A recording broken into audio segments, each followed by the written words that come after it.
Look at us here. We are live on YouTube. This is pretty cool. Welcome, This is everybody. this is possibly the start of something really amazing. Can you hear me It okay? is. I can hear you. Yes, yes. Hmm. This is pretty awesome. This is going to be really fun. Hopefully people enjoy. We are live here on YouTube, and that's a pretty rare thing for us. Crystal just reached out because she wanted to connect, and I just said, "Hey, we're doing our first live stream on YouTube." So sorry, because she wanted to connect through Zoom to teach me some things, which I'm so excited about. But this is great. Yes, this is great. This is great. And we got some people starting to come in. So if you guys have any questions or anything at all, please post in the chat and we'll get to your questions. And welcome. Thanks for joining me, my loving husband. Oh Um, my gosh, this is so awesome, babe. We've been wanting to do some live streaming on YouTube forever. I'm so yes. glad. And I'm so proud of you that you tapped in and you figured it out all on your own. You pulled up your big girl boots and went to town, baby. Look at this live I stream on know. It, YouTube. it took like 2 hours to figure out all the ins and outs of how this could go, but I love it. uh so Maybe is there a couple people in there right now? I believe there's two people watching. Okay, well, maybe they Yeah. can let us know. Can they hear us okay? Or Yeah, and post in the chat again. Say hi. We would love to hear from you. Um, yeah, I can't see yeah. anything because Yeah. we're streaming through Zoom. Yeah, and So we have four people watching right now, so that's okay. pretty cool. Tell them to type a seven in the chat if they can hear us okay. Yes, if you can hear us, type a seven. We're gonna have a nice long chat today, so kind of Q&A style. I want to ask Nate a bunch of questions regarding men's health and raw food. We have already a comment. Thank you for exploring Mm. frequencies. Says it's so funny that I knew both of you without trying figuring out you were married. That's fun. That is so cool. Yes, we are married. We actually got married at the Woodstock Fruit Festival in 2019 in New York. So, Mm, hmm yep. And I you love it. bought my meal plan. You changed your life. You became raw. That was And it. It's actually okay. So what's today? Is today the 15th, 15th, 16th, the 15th. 15th? So in 2 days, it'll be my 9 year raw versary, raw vegan anniversary, That is so raw awesome. raw vegan versary. So it was about 9 years ago you bought my meal plan one. It was literally in 2 days. It would have been 9 years to the day that I bought that meal plan one. That is Yep, so cool. Oh, that's so totally. awesome. And look at us now, married, sharing what we can with the world. This is pretty So, awesome. so wild. So cool. It is very cool. And yes, thank you everyone for joining here for this live. We're going to be, like I said, we're going to be live for a little while. And what we're really here to share about number one is the Vegan Health Bundle, which is going right Mm. now. The link is in the description box below for this video. So if you wanted to grab the bundle, Nate and I have contributed 6 things to this bundle. We have our brand new culinary techniques ebook, where we go over some of our favorite raw vegan culinary techniques, and there's 55 recipes in there. They're not new recipes, but they're recipes that highlight the technique themselves. So once you learn about the technique, like spiralizing or kendalizing or wet chopping or whatever, then there's a few recipes that you get to make that you experience that technique with. So it's really cool. It's kind of like a favorites collection. So Mm. there's that. We've got Nate's cracker book, my sushi book, the sushi. We had sushi again last night. It was so good. There's Make It Raw 4 that I wrote with Chef AJ. And we have contributed 3 of our school classes for people to enjoy. There's the 3-hour wrap making class. So if you're a visual learner, the wrap making class is going to be so helpful because you learn how we batch prep wraps, cut, chop, spread, dehydrate, store, fill, eat. We do all of that stuff in that class. So you get a really in-depth class for that in the bundle. You also get the tostada making class and a kale chip class. And the sixth thing that we have in this bundle is Nate's brand new full mast ebook. geared towards men's health because it's a very um, lost topic in the raw food community, I feel. And, a lot of guys are kind of, they're not scared necessarily, but it's, not a real talked about topic. And especially with everybody out there. I mean, we live in Las Vegas and there's a lot of people here. Las Vegas has the highest percentage of fast food restaurants of any city in the Mhm. United States. So people don't really come here to eat healthy, and we see that. And it's just a snapshot of what, we see in the world. And for men, it can be really challenging to embrace a healthier lifestyle because there's a lot of that like masculinity belief systems, all the propaganda that men have been taught since they were little and all this stuff. So I wanted to ask you, my loving husband, some questions about men's health. And for everybody who's listening, again, the bundle, Nate's new book is in the bundle, and the link is in the description box below. So we've got 9 people watching now. That's pretty awesome. Hey, all Thank you, right. everyone, for joining. And again, if you have any questions for Nate or me or raw food, or just want to share like an aha moment, like while we're talking, if you want to be like, wow, I never knew that, please feel free to be active in the chat.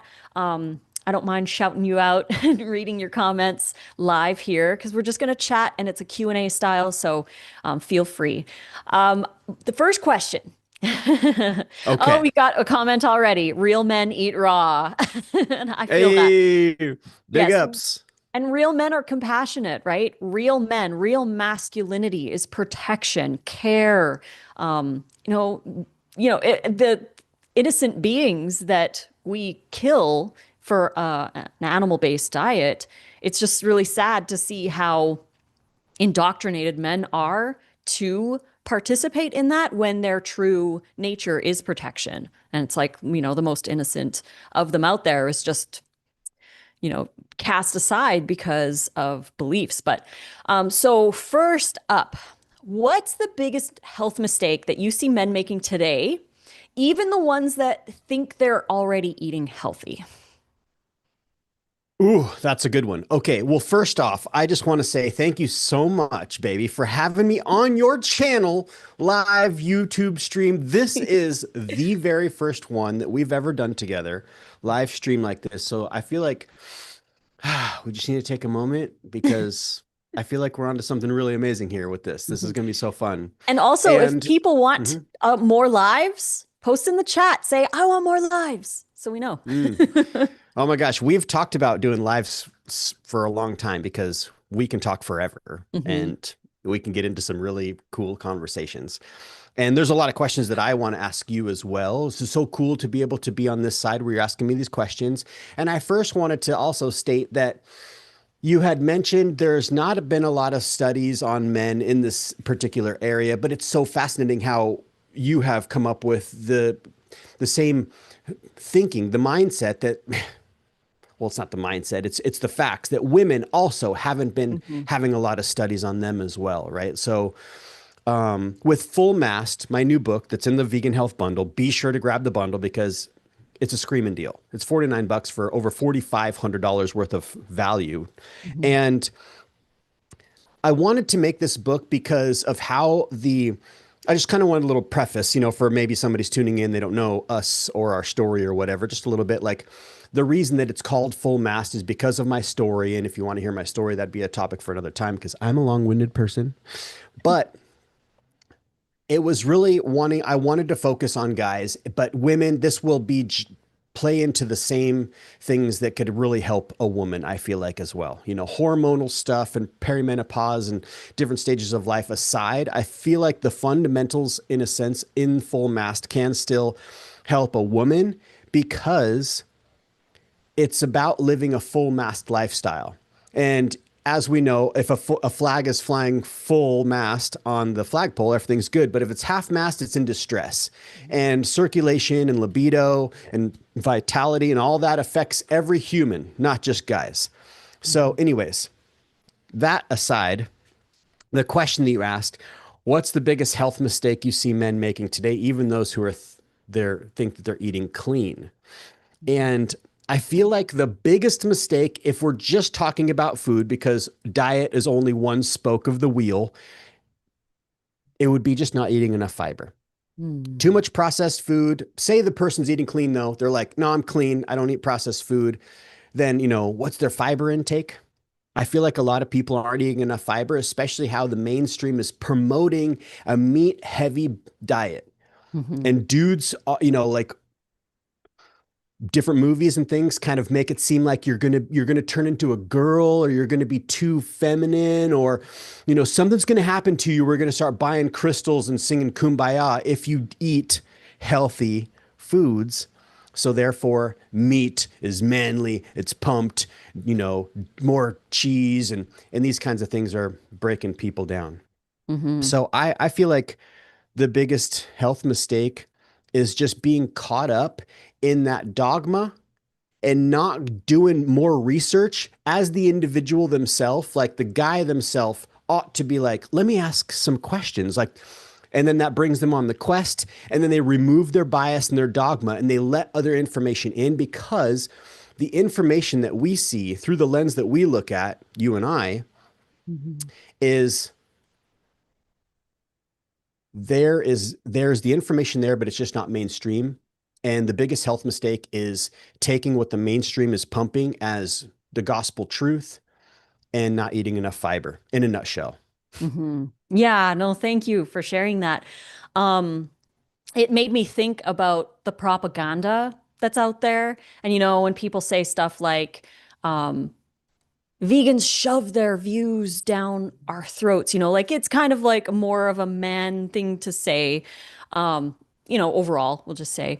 But it's interesting when you walk outside or go to any restaurant, the default is always animal products. Animal products on ads, animal products on the menu. Like it's a lot more challenging as a vegan, not as much these days, but it's still challenging, especially as a raw foodie, to get anything in a restaurant because the base is animal products, right? They add it to everything, or it's an ingredient in all kinds of stuff.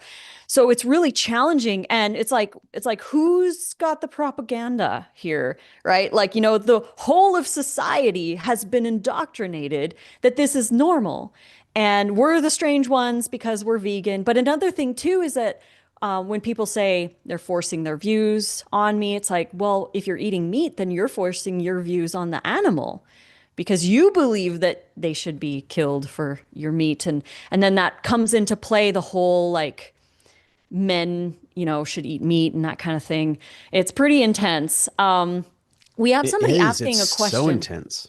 Yeah, we have a question here. Someone's asking, I'd love tips for how you can combat food addiction.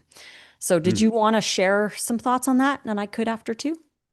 Yeah, sure. Mhm. Combating food addiction. It's interesting because I just actually put out the YouTube video today on that very topic. It's Oh. called how to overcome cooked food cravings in the beginning. And I would imagine, they're like transitioning to a raw food diet. So Mhm. people who have cooked food addiction, it's so fascinating because we have to eat as people. Mhm. And cooked food has always been predominantly the thing that we know that we've been eating. Of course, when we have the lens of a species specific diet, no other animal cooks its food. But if you look at us, like no other animal is making airplanes and cars either. We're really different. And cooked, clean foods. I'm talking whole foods, no oil, no salt, just plain old boiled or steamed. Steamed would be best. Carrots, broccoli, cauliflower, these sorts of foods, maybe some potato. I don't picture those foods to be addictive Yeah, it's like the because, adding the oil and the salt and all that yeah, stuff. Yeah. because it's food, it's calories in, and it's good high fiber food.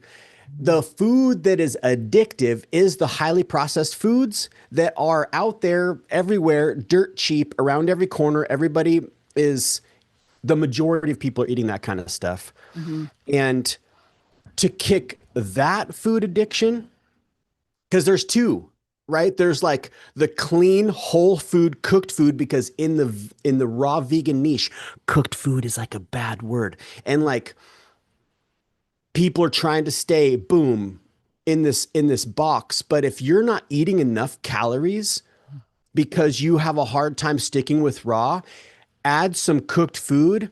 That's not addictive in my mind. I feel like we're teetering on a disordered behavior in a lot of ways. If the person has a strong enough why and they want to stay raw and they're combating processed cooked food cravings, then we have to look at like, what is it about this cooked food, the Dorito, the fried whatever, the French fries, the pizza, the crap, right? Because I do feel that that food is 100% designed to be addictive. It's And you're cheap. getting the It's, dopamine yeah. hit. You're getting the Yeah. dopamine. You get the oxytocin when you're eating with all your friends and everybody's eating the same stuff. Like, this is so good. That's totally an addiction. I do really feel that is 100% valid. But because of how I feel and I view things, and you and I are a little different in our household, because I like steamed vegetables. I enjoy rice and lentils. I don't feel that those foods are addictive because I don't want to eat them all the time. Mhm. Sometimes, like, I'm just like, I want to eat some steamed vegetables. I want to have some potatoes, steamed potato. And I can feel like how different that is, that bowl along with my raw salad. I don't feel that that's addictive. So, but when we talk about addiction, I'm picturing the addictive foods are the chemically latent processed foods, and we just need to get those out of our life. And we need to figure out what the why is. Why do we want to stop eating that? And we just make the decision within ourselves to not do that. And then, of course, the craving, the feeling of like, I'm hungry, I want to eat the chip, the Dorito, or whatever it might be, some junk food. Very possibly the person just needs to eat 3 apples. Like, who's going to eat 3 apples in a row? And after those 3 apples, you're probably going to be pretty full. Like, that's 300 calories. That's, most of your stomach full of fiber. So, but I definitely am the person, and you're going to share your thoughts too. I don't personally feel, for me in particular, that having some steamed vegetables from time to time is an addiction. Mhm. But there again, like how I just released the YouTube video today on that, and I was talking about how you yourself know how you are with your personality, and if you're like, because you won't eat one steamed slice of carrot, not one flowerette of steamed broccoli, because of your why, and how you know that if you let one of those foods in, it very possibly, because of you seeing how yourself was in the past, it could be this thing where it's just all you want is more of these cooked foods, these steamed foods. So it can be viewed as somewhat of an addiction, right? In a way, Mhm. it's so weird, the nuance of it. But I Mhm. feel so strongly that there's so many people trying to stay so laser focused in this one diet area that very possibly they're not getting enough nutrients. Mhm. We've seen it time and time again. And people are like, oh, all cooked food's addictive, and they don't eat enough. And then they end up with problems because they're not following structure. They're not following a plan. They're not doing the work. They're being lazy and getting themselves into trouble. And that's a whole nother aspect of having the mindset of like, I gotta not be addicted. I gotta stay right here. And when there's a strong why, there's no forcing any of this stuff. You just literally want to do this. Like, I want to eat mostly raw foods, but sometimes I like some steamed stuff. Mhm. Anyways, that's my little Exactly. rant.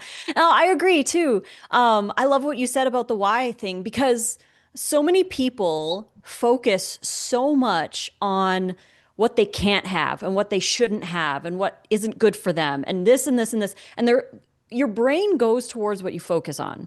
So if you're Mm, focused on all of this and that food's addictive, blah, blah, blah, you're focused on all that, then it's going to be more challenging. But if you shift over to the other side and you're like, I want raw food. I love how raw food feels. I'm excited for my next raw meal and I'm excited to plan my day and all this stuff. And you're focused over here, right? It's kind of like when you're driving if you look to the side and you're looking at something, your car is going to drift over that way, right? But so if you want to go straight, you just focus on where you want to go, where regardless of Yeah. where that is, right? So it's all in the focus. And when you brought up the cravings, like a lot of people will say, this one person in the chat says, sometimes my addiction tells me that eating chips or salted nuts is better than fruit because fruit has sugar. And that's an intense thing too, because diet culture has ingrained in us that sugar is bad, but it's like fruit and processed sugar are different things. And there's a whole different kind of release Hmm. when we eat these salty, fatty foods because of the design within us. We're naturally wanting to, because of famine and the survival instincts within the past, we're drawn to those fatty, salty foods. And another thing I was going to say too is sometimes I feel like we need to experience, say you eat raw and you're like, super super high raw, because I don't believe there's such thing as 100% raw. Like there's Hmm. going to be, if you get in there with the magnifying I know glass, you're going to smoked find, whoa, paprika or maple syrup or whatever. or Yeah. whatever, there's going to be, Hmm. yeah, there's all kind. So but say somebody's eating like super super high raw and they start to eat cooked foods again, cooked foods, but they're good clean cooked foods, whole food, plant-based, low to no oil or salt. And then they're like, you know what? Maybe they feel this. I just don't feel how I did when I was eating raw. And then they can come back. Like they Hmm. needed to feel this for them to realize this was better. Hmm. And that's an interest. It's so intimate and personal in Hmm. so many ways. But I feel like for sure, if we always start the conversation with there's no such thing as processed crap food like products, Hmm. get That's that off out the of the menu. picture. Yeah. It's Animal off the products and menu. processed food. Just get it off the menu. Yeah. I mean, Hmm. but the animal foods is kind of a tricky one because it's not, I mean, say you just take some venison. It's not the same as something that has been formulated in a lab with scientists and brilliant minds Oh yeah, like behind, chicken nuggets or something. Yeah. sure, like how Hmm. they can, you know, shut off the blood-brain barrier or however that goes to where you just can't Hmm. stop eating this stuff. Hmm. That is a complete like design, and nuts, roasted salted nuts can be like that. Hmm. And then of course, the more that the person is able to in and do some more research, like, omega-6 to omega-3 ratio. Why would we want to eat higher omega-3s and lower omega-6s? The omega-6s are really fun, avocados and nuts and all the fun stuff. Omega-3s, not so much the same fun. Hmm. Hemp seeds and walnuts and stuff are still high in omega-3 or whatever, but it's fascinating stuff. Like, why is it that we're drawn to that? We possibly could be hungry, Hmm. whatever. I mean, there's the microbiome aspect. If we have that microbiome that loves Hmm. those, the nutty, the salty nuts, and they're like, yo, send us some more. And you're not feeding the fiber thriving ones to where you are like, you know what? Like when I go out to shop, I don't want salted roasted nuts. I want to have grapes right next to me. Hmm. And I'll eat a bag of grapes while I'm out running all the errands. Hmm. And it feels so much better than this. But also, I have the why. I see that I ought to not be eating nuts and salt. It's not very beneficial. Is it going to be tasty and fun like right here when I'm chewing it up? Hell yeah. I love salty nuts, roasted salted nuts, and I will eat a few salted roasted nuts from time to time. I'm not scared. It's not going to kill me. But yeah, it's fascinating. I know.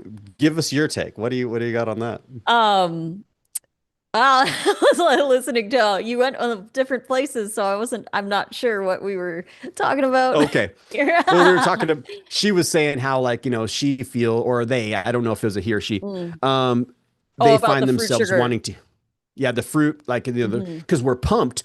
Oh, that's so much sugar in the fruit. And Hmm. so we eat the fatty, salty, roasted nuts. And it's like, Hmm.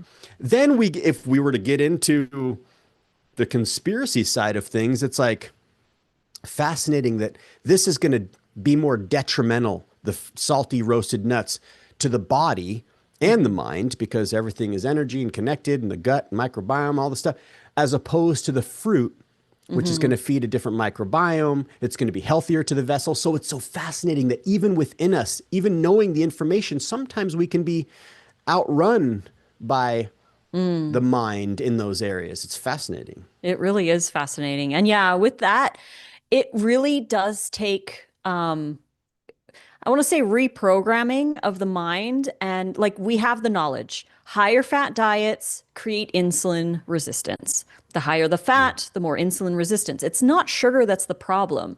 And that's something that we have to tell ourselves over and over and over and over and over again. So we start to believe the actual truth instead of defaulting to what we have grown up with believing or whatever about, sugar being bad and all this stuff.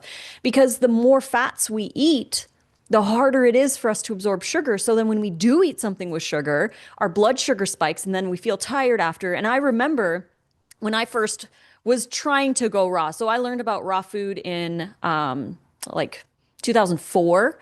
And so for the next 10 years, I would play around with raw. And I kept journals sometimes. And in one of my journals, I remember an entry. This was before I did low fat because I would always do a higher fat version. I would eat like 1 to 2 avocados a day, tons of nuts and seeds, oil, sun-dried tomatoes packed in oil. Like I had a really high fat diet. I would say like 60% fats, but I was raw, right? And I would feel lethargic and I was like, why don't I feel like how I would want to feel on raw? Like I just didn't get it. But I remember reading through my journals and one of the days I had like one a large avocado in my smoothie with, flax oil or whatever, and then I had a handful of nuts and I was just like my tomatoes and my salad were soaked in oil. And then after lunch, I ate a handful of dried berries. And I got really tired after that. I was just like, oh, why am I so tired? And I blamed the berries because I didn't know. And that's the problem with not knowing things. Because if we don't know, then we assume and we just kind of like we guess. We're like, oh, we default to diet culture and we're like, oh, well, it was the berries. It was the sugar because, we're told sugar causes insulin issues and everything, but it's not the sugar because what happens in the body is the fat coats the cell wall. So when you do eat the sugar, insulin can't get it in the cell, which is the whole point of consuming the sugar. So when we move over to a low fat diet, then, when we do eat a lot of fruit and vegetables, our body can deal with it so much easier because fat's not in the way. Like we do need fat, and you and I both don't promote like a no fat diet, like a 95-5 kind of a thing, which would, for those who don't know, would be 90% carbs, 5% protein, 5% fat. We don't follow something like that. We eat around 10 to 15-ish% fats in a day, and we eat enough calories. So we do get an appropriate amount of fats in our diet. We do try our best to focus on omega-3 rich options, but no oil, that kind of thing. And that allows us to eat a lot of fruit and a lot of vegetables and a lot more complex carbs. So yeah, that my thought would be start to reprogram yourself. Like next time you feel yourself reaching for the nuts, actually tell yourself the apple is more hydrating, there's more fiber, there's energy in there, and I'm going to feel a lot better when you do. And then it's just going to take time. It's going to take that repetition, the practice. So then you start to believe the new fact that you want. So, I yeah. love that. You got to recalibrate and Yes. see the way you broke that down. Isn't she just amazing, everyone? Like it is so amazing. It's so simple, right? Like it's so funny how there's the high fat side. You can't have a lot of carbs if you're doing high fat because insulin Mhm. resistance, right? The way it works. And you can't, if you're going to be high carb, you can't have that. You're not going to want to have that much fat, right? So it's like you're going to pick one or the other because there are a lot of these camps where it's like high fat, Mhm. low carb. And they're like, I've never felt better in my life. And, Until they you know, don't. Huh? until they don't. Yeah. And then it's just, but yeah, it's so fascinating when you think Mhm. about the insulin resistance aspect and that can fire up the why even harder because you're like, Mhm. oh yeah, that's why I don't want to do that because that's not going to be beneficial to me. Yeah. Hmm. We have another question here. It says, I struggle with craving warm food during wintertime because I had good memories of old food. What are your comfort foods now? My answer to this would be if you feel like you need some of that, have it with something raw. and have it like whole food plant based, like Nate's saying, like, you're not adding oils and, all that other stuff to it. You're making it at home. It's whole food plants. But if you really wanted to do raw, you can make raw soups, raw curries. And inside our brand new Raw Vegan Culinary Technique ebook, we teach about the candleizing technique where you can Mm. candleize or freeze thaw different vegetables like freshly frozen peas or cauliflower, carrots, onions, celery, that kind of thing. And then when you thaw it, lentil sprouts are so good, Mm. candleized. And you Mm. could thaw them and then blend up a sauce or a soup base, and you can blend A it on chili, high like a speed. chili base. Yeah. Yeah, or curry, you can blend it on high for about 2 minutes and it warms up. And you could put it in a warm ceramic bowl that you warmed in the dehydrator. And there you have a nice, comforting meal. But I Yeah. also wanted to mention is we just have these frames of references and we grew up with those. And it's not to say that those are bad, but you can change your frames of reference with repetition, just like traditions, those kinds of things. You build new ones as you move through life. And if you want, you can change it. And your old memories aren't bad. You can still look back on them and be happy that you had them. But it really depends on where you're at and where you want to go. I love it. Hmm. Yeah.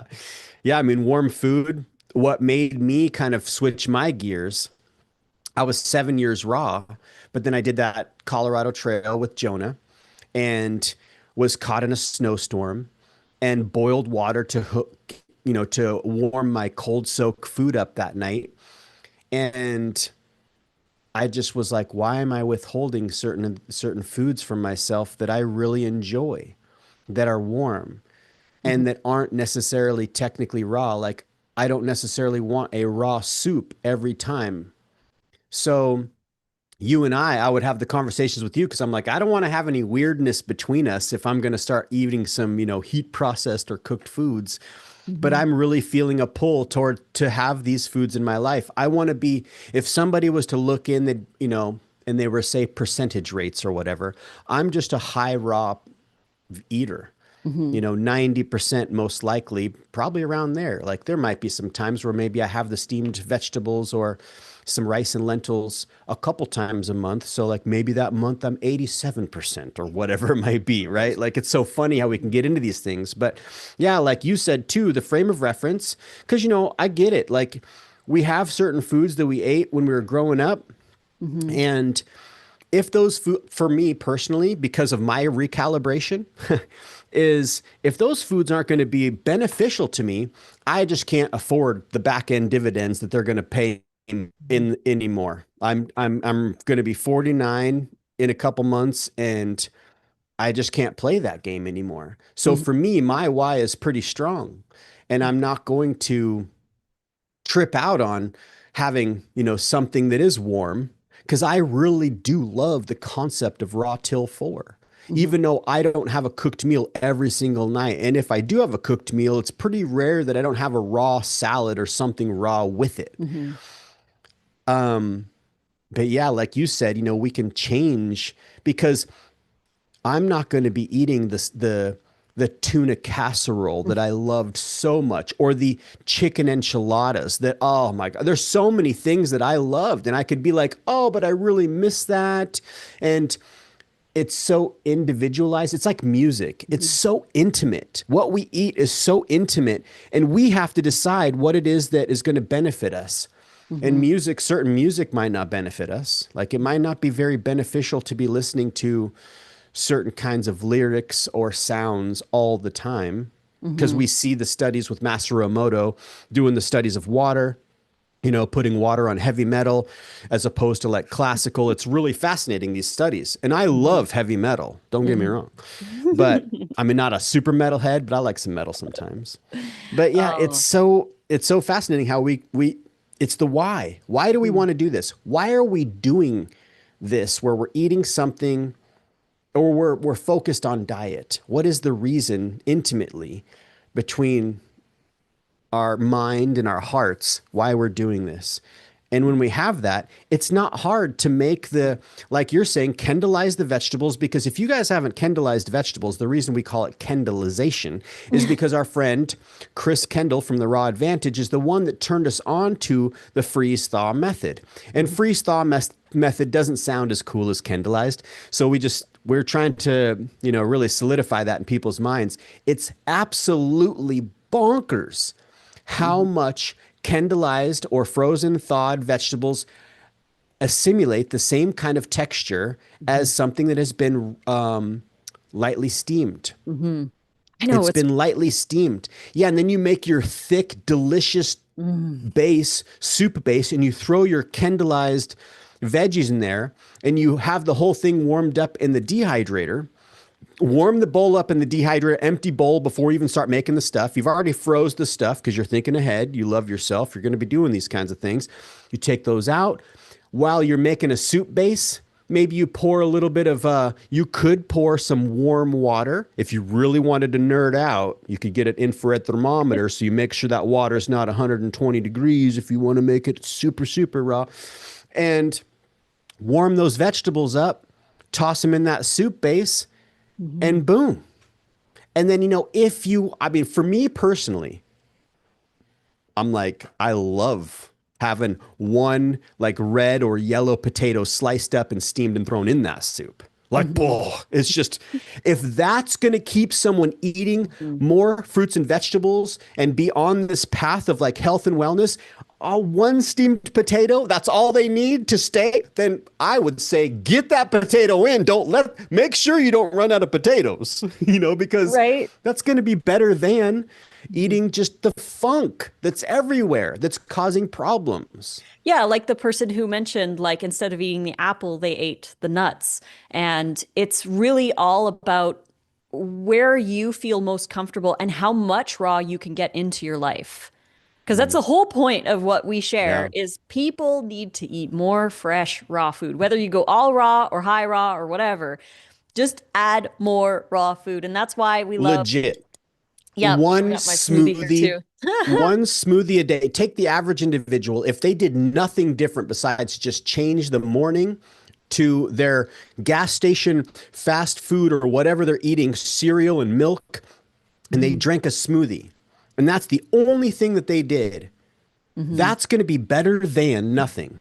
And that's also going to change. That's going to start shifting the microbiome, which the microbiome is calling the shots a lot of times. So the microbiome's like, yo, can you make another smoothie for lunch?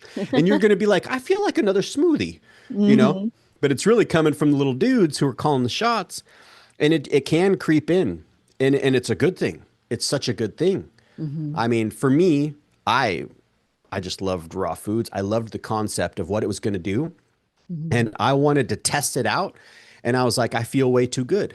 I'm hooked for life now. It absolutely makes sense. Why would I want to do anything different? But I still feel raw till 4. If somebody like is just like, I can't do raw, then don't do raw. Don't be like us. Don't be a crazy raw foodie. Just eat some raw food and have your cooked meal. Like that's going to be better than driving through and getting some Chick-fil-A and then you had Pizza Hut for dinner and tomorrow morning you're going to get some Jack in the Box. Like, come on. We have a problem and we don't need to make more problems for ourselves tripping out on a steamed potato added with some raw because you're not 100% raw or keeping ourselves in this box. And not to say that you do that, but we see that kind of mentality in this community, this niche. And I just think it's absolutely like disordered and unhealthy I and feel like, sad. yeah, there's a fine line between wanting it and fearing it. So like there's a lot of Yeah. people who are scared of cooked food and they're scared of what they're going to feel and they're scared of all this stuff. So they are in a fear-based reason for their why. And somebody was saying like, I have to take accountability and own my why. And that's so true. You have to own your why. But look at your why. Are you doing it because you're scared of cooked food? Or are Killer you doing point. it because you love raw food? And that's where I stand. I love raw food and that's what I want. So it's like, it's so freeing to not be scared, but to choose an empowering choice because that's what aligns with you and what you want and what you feel best doing. And it becomes so much easier because you don't have to fight the old. You're just embracing the new, and it's a lot easier that way. I love that. Oh, I thank just love that. It's so good. you. It's Thank so, so good when we're doing it out of fear, then you. we're bringing a whole nother energy in. And if Mhm. everything is energy, like Nikola Tesla said, if you want to understand the universe, think in terms of energy, frequency, and vibration. And Mhm. if we move from this one energy over here, like I can't have processed foods, it's going to kill me, and then we come over here, we're like, I can't have just constant fear and stress. That's no good for Mhm. us. Exactly. So when we move from a space of love, like I'm doing this out of love, I love this crazy, gross, crusty body that I'm traveling this dimension in. Because let's face it, we're crusty as humans. Like, Aren't we? and like I Oh. want to do the best that I can. And it's out of Exactly. love. It's not, I don't fear, and I don't Mhm. fear steamed vegetables. And Mhm. not that I feared them before, and I understand cooked food toxins when we start to Mhm. actually cook them at certain levels. There's different stages of cooking where I Mhm. think you could take something like broccoli or cauliflower and turn it into something that is going to be giving you these AGEs, the advanced glycation end products, right? From cooking Mhm. it at high temperatures and cooking it in Caramelizing. oils. Yeah. Yeah. And I mean, is it going to be delicious in the mouth? Hell yeah, it's going to be delicious. Mhm. 100%. But it's not going to be beneficial for us. And for me Mhm. personally, I really want to I want to live a full mast lifestyle for the rest of my Mhm. life. I want to be able to play with my grandkids. And there's certain things that I must do out of love to be able to co-create Mhm. this reality for myself. And Exactly. it's not out of fear. It is out of love. Yeah, that's the best way It's to so look at good. it. Somebody is asking, can you, Melissa, remember your sentence we can use when you want cooked food? Is it, I have it tomorrow? So one thing I want to say on that I is, love this one. This is a good no, one. this is really cool because we are epic procrastinators. Pretty much all of us. I would have to say, I'm not into absolutes, but I would safely say that pretty much all of us are really good at procrastinating all kinds of things in our life. And if we are good at procrastinating, we can procrastinate on our habits that aren't aligned with us anymore. To try to avoid saying bad habits and good habits, but be like the habit that just doesn't resonate anymore. So if you don't want to eat cooked food anymore, you can free yourself by instead of saying, I can't have that, give yourself permission to have the option by saying, I'll have that another time. I don't like to say tomorrow or next week or give it a date because, then you think of that date. But if you say, I'll have it some other time, that could be never. It could just be never, but you're giving yourself that kind of not permission, but you're releasing the stress behind the word never or can't. You're just like, some other time I'll have it.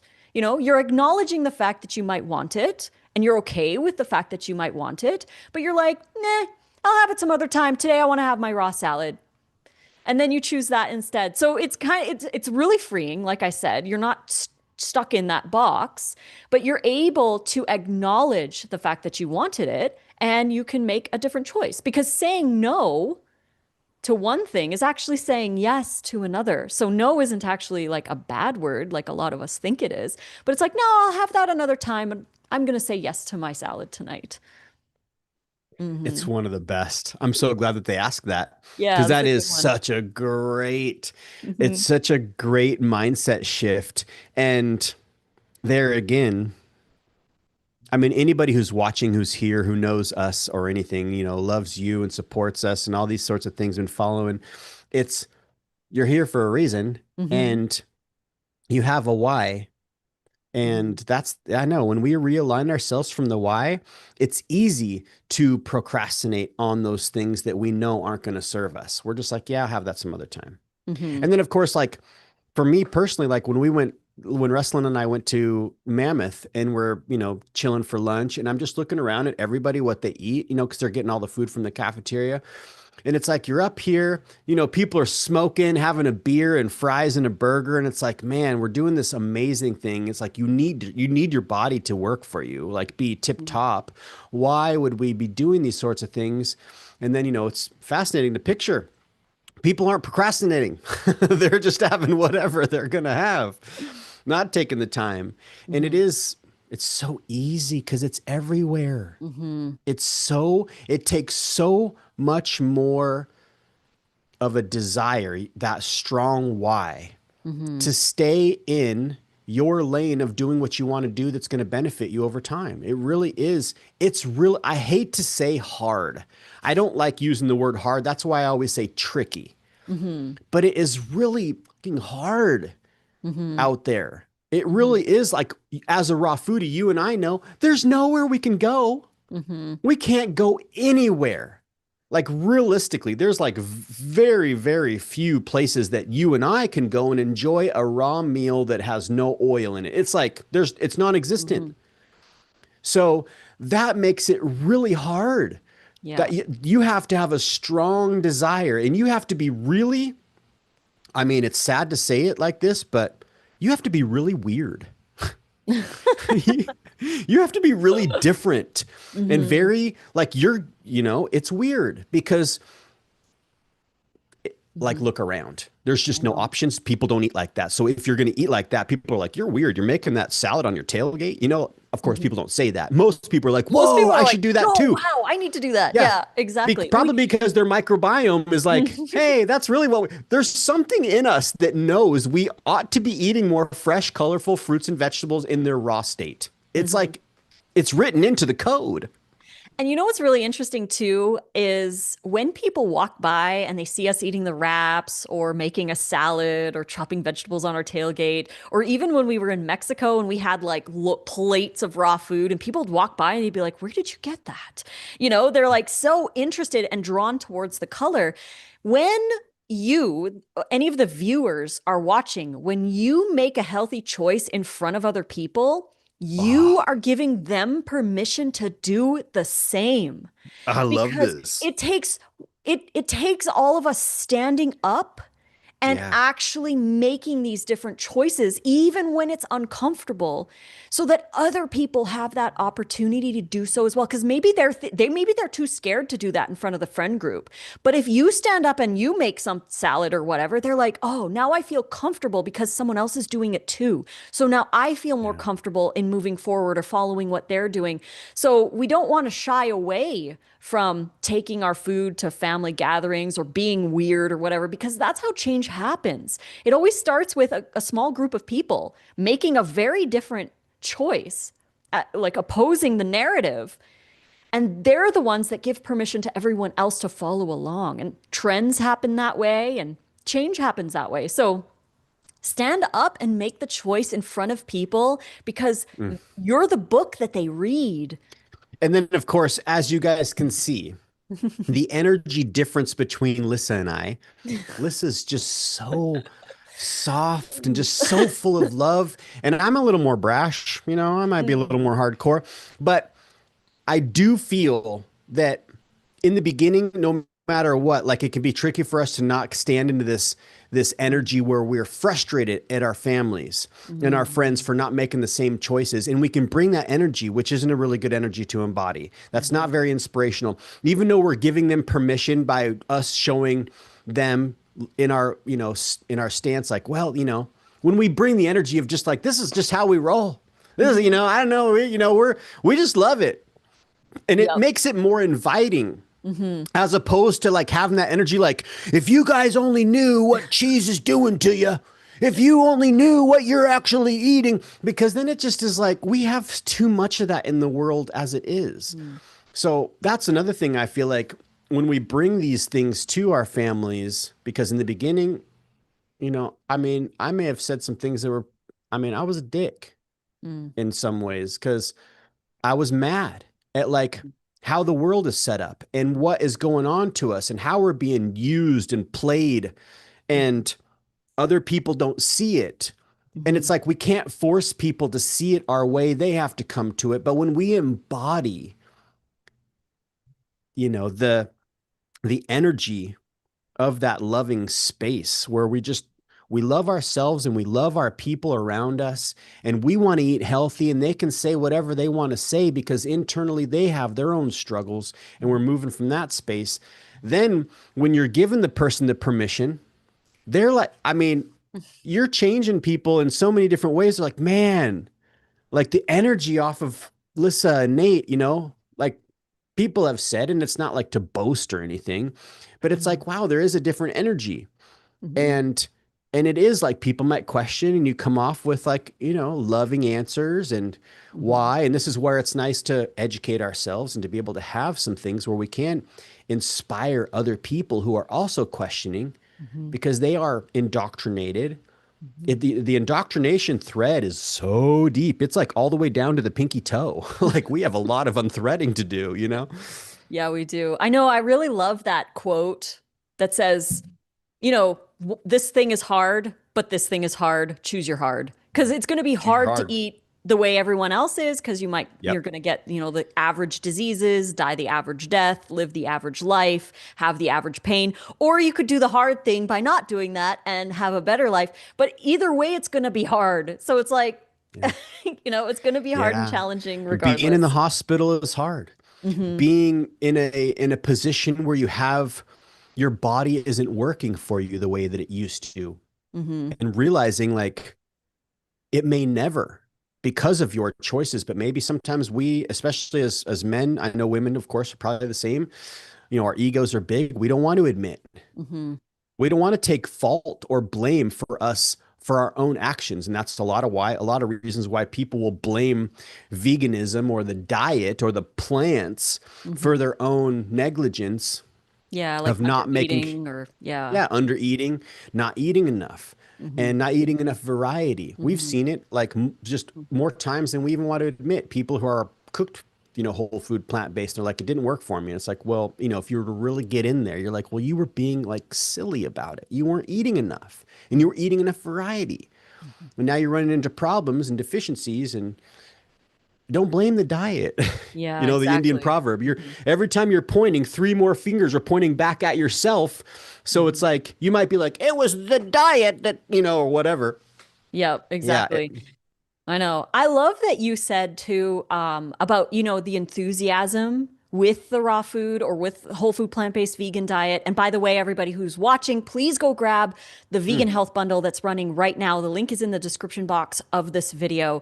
There's over $4,500 worth of content. You get 70 downloads, including 6 things from Nate and I, and all it costs you is $49. So it's an amazing deal. It's like 98% off if you were to buy everything separately. So go grab So it. good. It's a great way to support us, but more importantly, a great way to support yourself. But I wanted to talk about the playful attitude or like bringing raw into your social circles with enthusiasm and excitement. Mm. And I wanted to share a story about my cousin Emery. And Emery, he was kind enough to store my things when I was immigrating to the United States to marry Nate. So the story goes, I got my fiance visa, so like the 90-day fiance visa, and I was going to fly to the United States, marry Nate, and then we were going to move into our place. And then my cousin offered to drive all my stuff down to the United States. It was like a 20-hour drive, and he had his trailer on his truck. So he drove all of my stuff down to our new place, and he stayed with us for about 2 or 3 days. Now, he had just had a breakup with my actual cousin. So Emery isn't my blood cousin, but we consider him my cousin because he's awesome.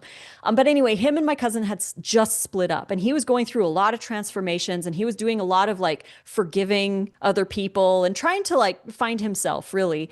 So we were all eating, and we made him raw food the whole time. He was like all into it. He wanted to eat it because we were like just sharing. We were excited. And we're like making him like lettuce tacos or sushi. I can't remember what else we made him.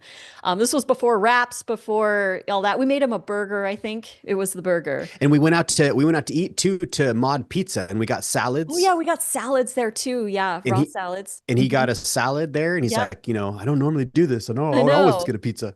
Right. And so I remember one time we were eating at dinner and he was like, I really have to like apologize to you, Lissa, because me and his ex, my cousin, they would make fun of the fact that I was vegan and raw.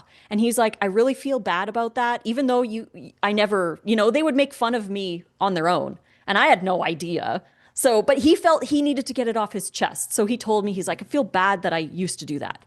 And I was like, oh, don't worry about it. I'm all good. I didn't even know that you did that. But, thank you for telling me and you're forgiven or whatever.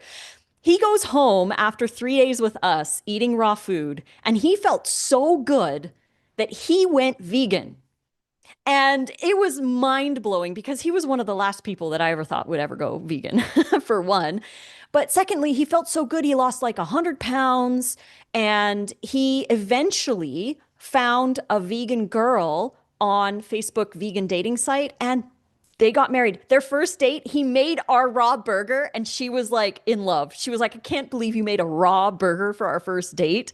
And he was like all proud.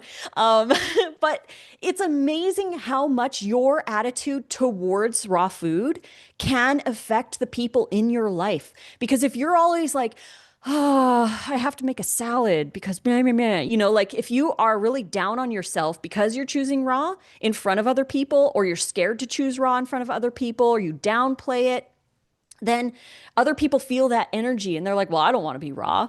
But if you go in, you're like, I made everyone sushi, or, you brought dip and veggies and you're like, I'm excited for everyone to try this. You want to try it if you want, blah, blah, blah. Come in with like such a chill attitude and excitement and playfulness. And people are going to see that and they're going to be like, huh, that's pretty interesting.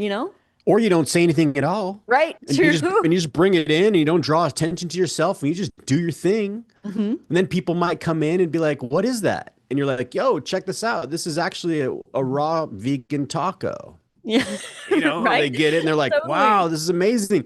Mm-hmm. So the energy thing is 100%, Mm-hmm. but me personally, and I might not always want to be like, hey, check it out, everybody. We got this on I know, totally. Yeah. I mean, if it's the average, like say like a family or relative get together, but for people, of course, who know that we love raw foods, they're excited because we've met some people like Chris. He didn't know who we were. And then we go do a 4x trail and he's like, yeah, I want to have a barbecue at the end. We're like, yeah, cool, whatever. And we always like CYA. We always cover, it would be Cover your ass. it'd be CORA, right? Cover our ass. We always cover our asses. And so we brought all of our stuff to make tostadas. They ate the tostada. He messaged later. I mean, he was freaking out about how good the tostada was. And later he's like, I'm still full and I feel so good. What the heck? And it's, he's like, I've never had anything vegan. And it's like, bro, you've eaten an apple. Like, an apple's vegan, But he's like, I've never had anything vegan and I never knew anything about raw. And it changed. And it was because we were just bumping music, just having a good old time, threw our tailgate down, threw our shade tarp out, and just started throwing down, making the fresh salsa and some guacamole. We already had other stuff prepped, like the shells and the Fiesta meat. rice. Or we did the fiesta rice. That's right. Oh, by the And way, everybody, go grab the bundle. I see in the chat, Paris Kitty just bought her bundle. So easy. It's very easy. All you do is click that link, click the buy now button, pay for it, and you get an email to download all of the 70 downloads that are in the bundle, including access to our raw food classes. We have a batch wrap making class, a tostada class, and a kale chip class. And the reason I mentioned this is because you were mentioning the fiesta rice and the tostadas that we made for Chris. We have a class showing you how to make those crunchy tostadas in the bundle. Yep. And the fiesta rice and the guacamole and the salsa Is and the the cashew fiesta sour rice cream. in there too? Yes. It's in with the tostada It's in with shells? the tostada class. Yeah. I didn't realize we had that in there. Oh my gosh, it's a whole taco fiesta class. So if you guys are on this path, like if you've been eating raw foods for a long time, like Liz and I had been eating raw foods for, I think we was like 8 years, maybe 9 years for you. Cause you're a couple of years more than me. I'm 11 years plus. Yeah. And I'll be 9. So you're like 2.5 years longer than me. But I remember it was like right around, when was it? 2023, we made the tostada shells. Yes, in the it was taco during the shells? Alive Lunch class. And that was August 2023. Hmm. So I'm pretty sure. So that blew our minds because we hadn't had crunchy like a chip. You're making your own corn chips essentially. Hmm. And that is empowering. And what's so cool is you know what's in it. You can put whatever you want in it. We wanted to Yep. make some red, we wanted to make some green, we want the traditional yellow, and you put all your stuff in it. Oh, that's so cool that they get the Mhm. Fiesta rice Yes. recipe in there too. Because Chris Hmm. actually is like Jones, and hopefully this next week he'll come over because he really wants to learn how to make that, Hmm. and he wants to learn how to make the tostada shells. And these are the sorts of things. If this was the norm, which I, of course, it's our vision, it's our hope and desire and dream that it becomes more the norm, Hmm. where when we go to places, there is more raw options. It's just a normal thing. There's always going to be some delicious raw vegan dish there. Hmm. We don't need to have animal products in every single dish. We Hmm. don't need to have that. So, but it's so fascinating how if you make the food and you don't even talk about it being vegan or raw or Hmm. anything, and you're just like, that's the food you bring. Yep. What's so trippy is everybody knows no matter what we bring, it's going to be healthy.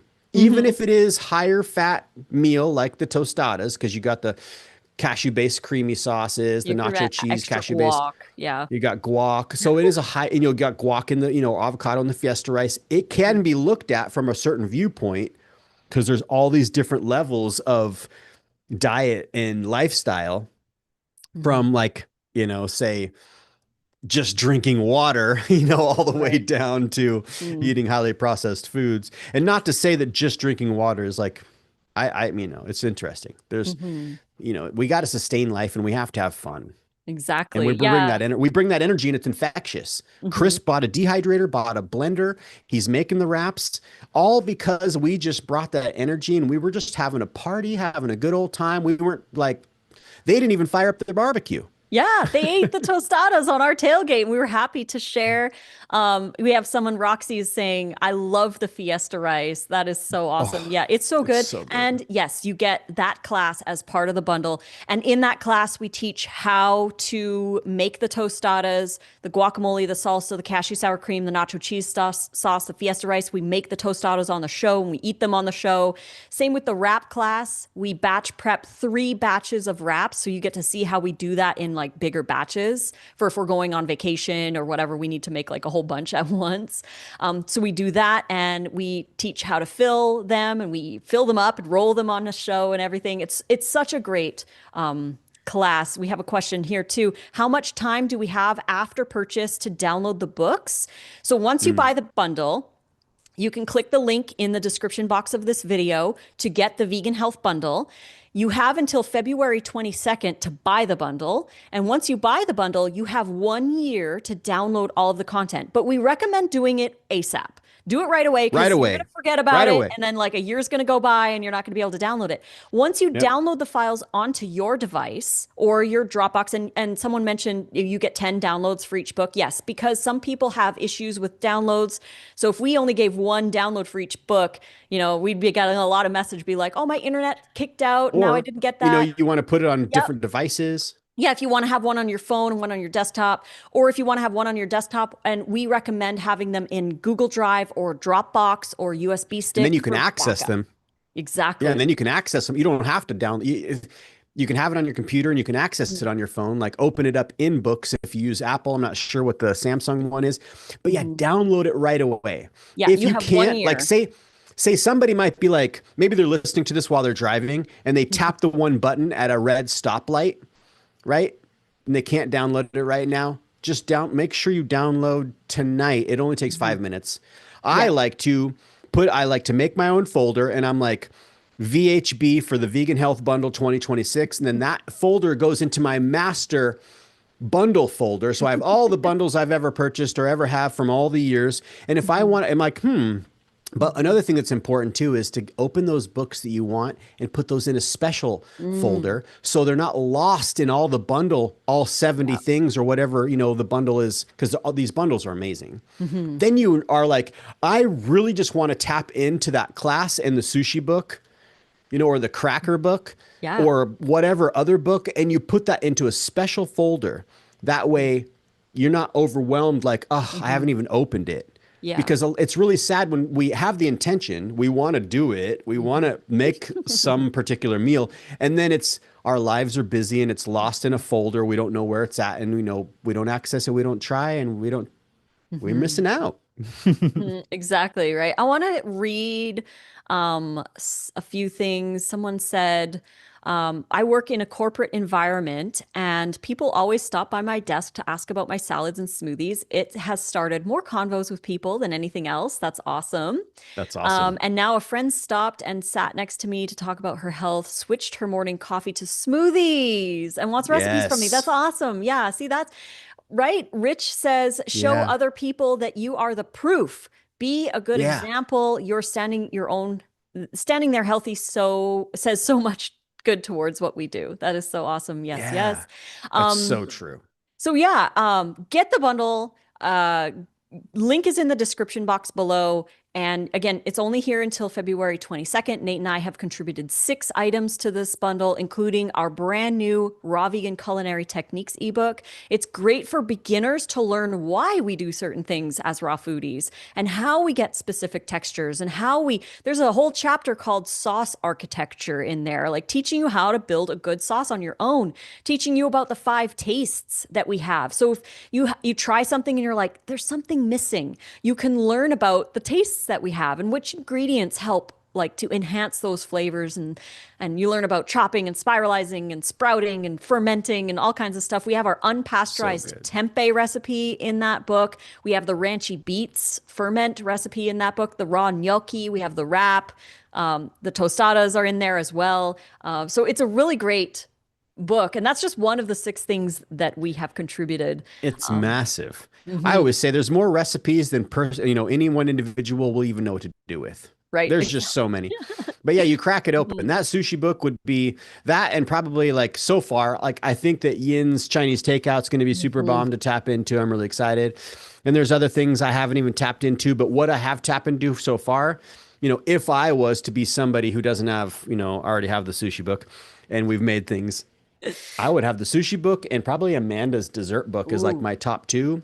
Hmm. And then maybe the cracker book, because crackers and snacks and cheeses and these sorts of dips and spreads are really fun too. They can Hmm. really be fun to share with our friends, super easy to make. And all of Hmm. the stuff is super easy to make. Like when you were rattling off the stuff for the tostadas, it can sound overwhelming. Hmm. And if you think about all the steps that it is to do, certain jobs in life, we can make ourselves overwhelmed. And it's not very overwhelming though. Like Yeah. to make the nacho cheese and sour cream, if you just attack that job, soak the nuts overnight, it's Hmm. like 10 minutes, maybe 15 minutes at most setup to clean up. You got sauces made, those will Hmm. last 5 days. Yeah. And then, you're like, oh, I'm thinking ahead because, here if you're doing fiesta rice, it's going to take 3 days to bloom that rice. So Hmm. you have to think ahead. Like you're not going to be like, oh, I want tacos tonight. Shoot, I didn't bloom any rice. Hmm. You can make the neat meat, the carrot crumbles or different things to put in the tacos. But that's another thing I feel like is so important is just for us to think ahead Hmm. of our future self, like how you always talk about. And it's so when you have when the why is stuck in and you're just like, this is what I do, this is who I am, it's not even a thing. Making a wrap, 20 minutes. Hmm. You got 2 wraps, you got 4 wrap halves or 4 meals essentially. Or if Hmm. you're really hungry, like you eat the whole wrap and that's 2 meals in Yeah. 20 minutes. That's 10 minutes for the wrap because it takes another 10 to 15 minutes to prep up the stuff to stuff it with. Hmm. So there's nowhere you're going to be able to get that kind of food in the world. Nowhere. Hmm. I know when And, making your own salad, how she's talking about how she made her own salad. yeah. I did that for Hmm. months. I brought my bag with my Vitamix and my bowl and my ingredients, and I had frozen fruit in the fridge. I worked at the hospital Hmm. and I worked in, medical clinics, and I would just make my own food. I was the only one. And I'm a dude. Like you would think, just, being kind of, maybe sexist is the word. You would think it'd be a chick be making Right. that kind of stuff as opposed to a dude. But, Hmm. people are like, what are you eating? And I'm like, I'm just they'd come in, they'd be like, whoa, it smells so good in here. I'm like, yeah, some fresh cucumber. And they'd Right. just be mesmerized watching me cut vegetables. And I was like, thinking like it's interesting how far we've come How to be disconnected we've how become. disconnected, Mhm, how far removed, I meant to say, mhm. from real food and how to prepare real food and take care of ourselves. Exactly. Yeah. I know. And it's funny when people will say, because we sold our stove and microwave, and people will always be like, why did you do that? They freak out. And I'm like, most people who come to our house want us to make them food. They're not coming here They're for a not coming here for, lasagna, yeah. cooked lasagna. Like They're they're coming for coming wraps and here, tostadas and sushi and all that. sushi, banana Hmm. ice cream. Yeah, the mahini curry. Ooh, Oh, there's so so good. many Oh, I delicious know. meals Hmm. that it's like when I have the cooked food, when I have rice and bean or rice and lentils, I love rice and lentils, and I probably could eat like a bowl of rice and lentils every single day and never really get bored. But it's just not the same as when we make something that we haven't made in a long time. I'm way more excited about that. It's way Hmm. more exciting. Hmm. Like rice and lentils are kind of just like staple foods that can be really beneficial for people who have a hard time staying completely raw or don't have a desire or don't have access because Hmm. rice and lentils are going to be very, very easy to get and they're going to be the same every time. So Hmm. I think that those are like staple, really good, healthy foods to be incorporating. No salt, no oil. But with all of these recipes, Hmm. especially in something like the vegan health bundle, which the vegan health bundle has lots of cooked options, Hmm. it's like how bland and boring is rice and lentils? Unless I make a raw dressing, like a Hmm. curry dressing or some sort of like the masala style dressing, eating just rice and lentils with some pepper and turmeric and onion powder is pretty boring. It's Hmm. bland. It's not, it doesn't hit the same as when Hmm. I've put in more effort. I feel like that's a whole nother thing too, is when you're putting in the energy, Yes. the effort that we're putting into our food. Got to put effort into ourselves. Yeah. Paris Kitty says Yeah. raw food is super tasty. And we have a question. Any raw vegan festivals you know of? Well, Mm. Nate and I are going to be at the Vegan Wellness Retreat this June. So it's coming up pretty fast. It's going to be in Gaylord, Michigan from June 14th to June 18th. And if you want to go, I will put the link in the chat. And there is a $100 off code. It's Romance 100. So if you do book your spot, we're going to be camping. So if you want to camp with us and you want to attend our raw food demos, we're going to be doing 2 demos. We're going to show how to roll the wraps, and then everyone's going to get a little tiny square of wrap to taste. We're also going to try making little tostadas for everybody too. So we got 2 food demos. We've got some other talks like how to travel as raw vegans. We also have a boat ride that's booked up now. But we're going to be there. We're going to be able to interact with you and have some fun. So if you want and you have time to come to Gaylord, Michigan, June 14th to the 18th, it's veganwellnessretreats.com. I'll put the link in the chat. And the discount Yeah. code is Romance And the 100. lineup, Yeah, it's yeah, amazing. Dr. Ricky Romance Shannon, 100. Dina. I was going to Yeah. say the lineup Yep. is going to be Hmm. phenomenal. There's going to be so many good demos and Hmm. presentations, Yeah, presentations. I know it's going to be amazing. So I'll add that to the chat. But while I type that, because this live, I love everyone's questions. Thank you so much for chatting and hanging out with us and spending time with Yeah. us. But So we're good. talking about Nate's full mast ebook, which is in the bundle. Again, link is in Hmm. the description box below. If you want to go grab the bundle, it's an amazing deal. But his new full mast book for men's health and, geared towards raw food. Um, how does blood flow actually connect to things like energy, mood, libido? Because most people don't connect blood flow with erectile dysfunction or challenges in the bedroom, um, because it's not really connected. It's just that's a separate problem Mhm. than say heart disease. So could you connect the two? Yeah. And thanks for putting that in there for the wellness retreat. We do need to start pumping that more. That's going to be super fun. Yeah. So blood flow and how it actually connects to things like energy, mood, and libido is the way that I picture it. And I heard this from Robert Morris way back in the day. And not that we follow any kind of particular protocol of his to a T or anything, but we can take little gems from different things we read. And this was a gem I took, which was the blood. Like we only have 2 liquids in our body, the lymphatic fluid, the 2 fluids, and then the blood. And the blood is like the kitchen, delivering all the nutrients, delivering the oxygen, delivering all the good stuff. And the lymphatic system is more like the the septic system. That's where a lot of stuff we need to remove go. And of course, I mean, I could probably do better to articulate that. I need to brush up on that. But just the concept of blood flow, if we don't have good nutrition coming in and we eat a lot of fried foods and we have a lot of alcohol and we're drinking a lot of coffee and we're really stressed out and energy drinks and all these sorts of things, Mhm. the the blood thickens. It's moving slower. And everything, we have this entire vascular system. It needs to be flowing nice and smooth.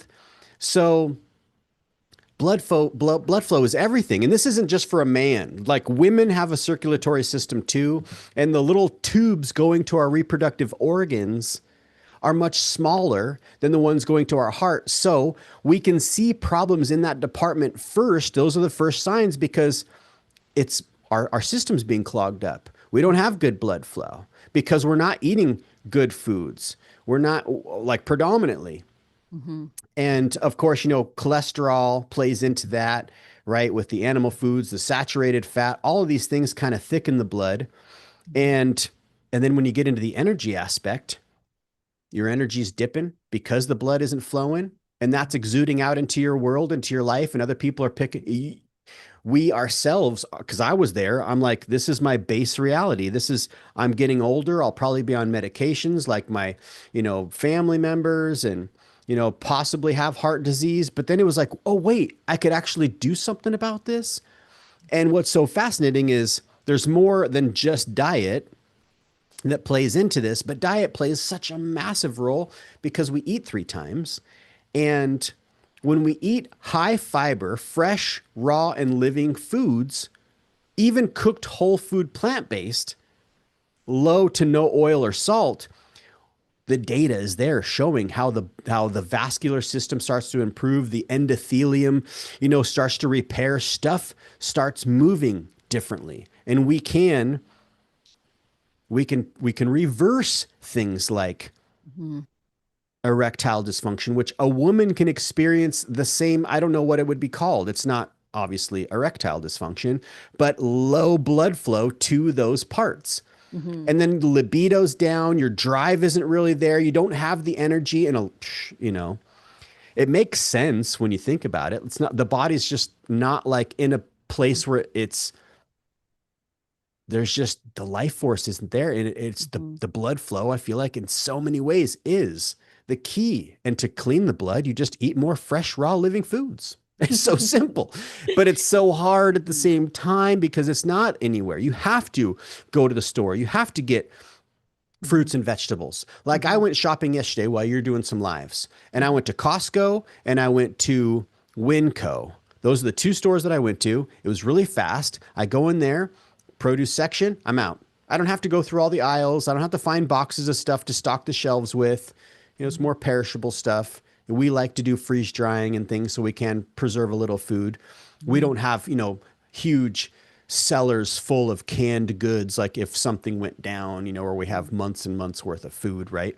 But it Mhm. doesn't take very long to go shop for the food.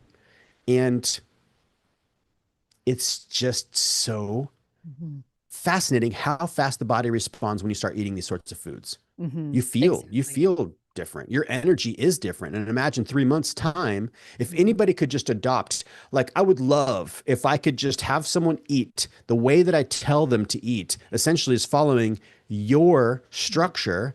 Because, for people who don't know the story, like I was a fanboy of Lissa. I found her because I started to dig into raw foods and I wanted to learn how to eat raw foods. And I wanted a structure. I wanted something to follow to make sure that my dots were dotted and my T's were crossed.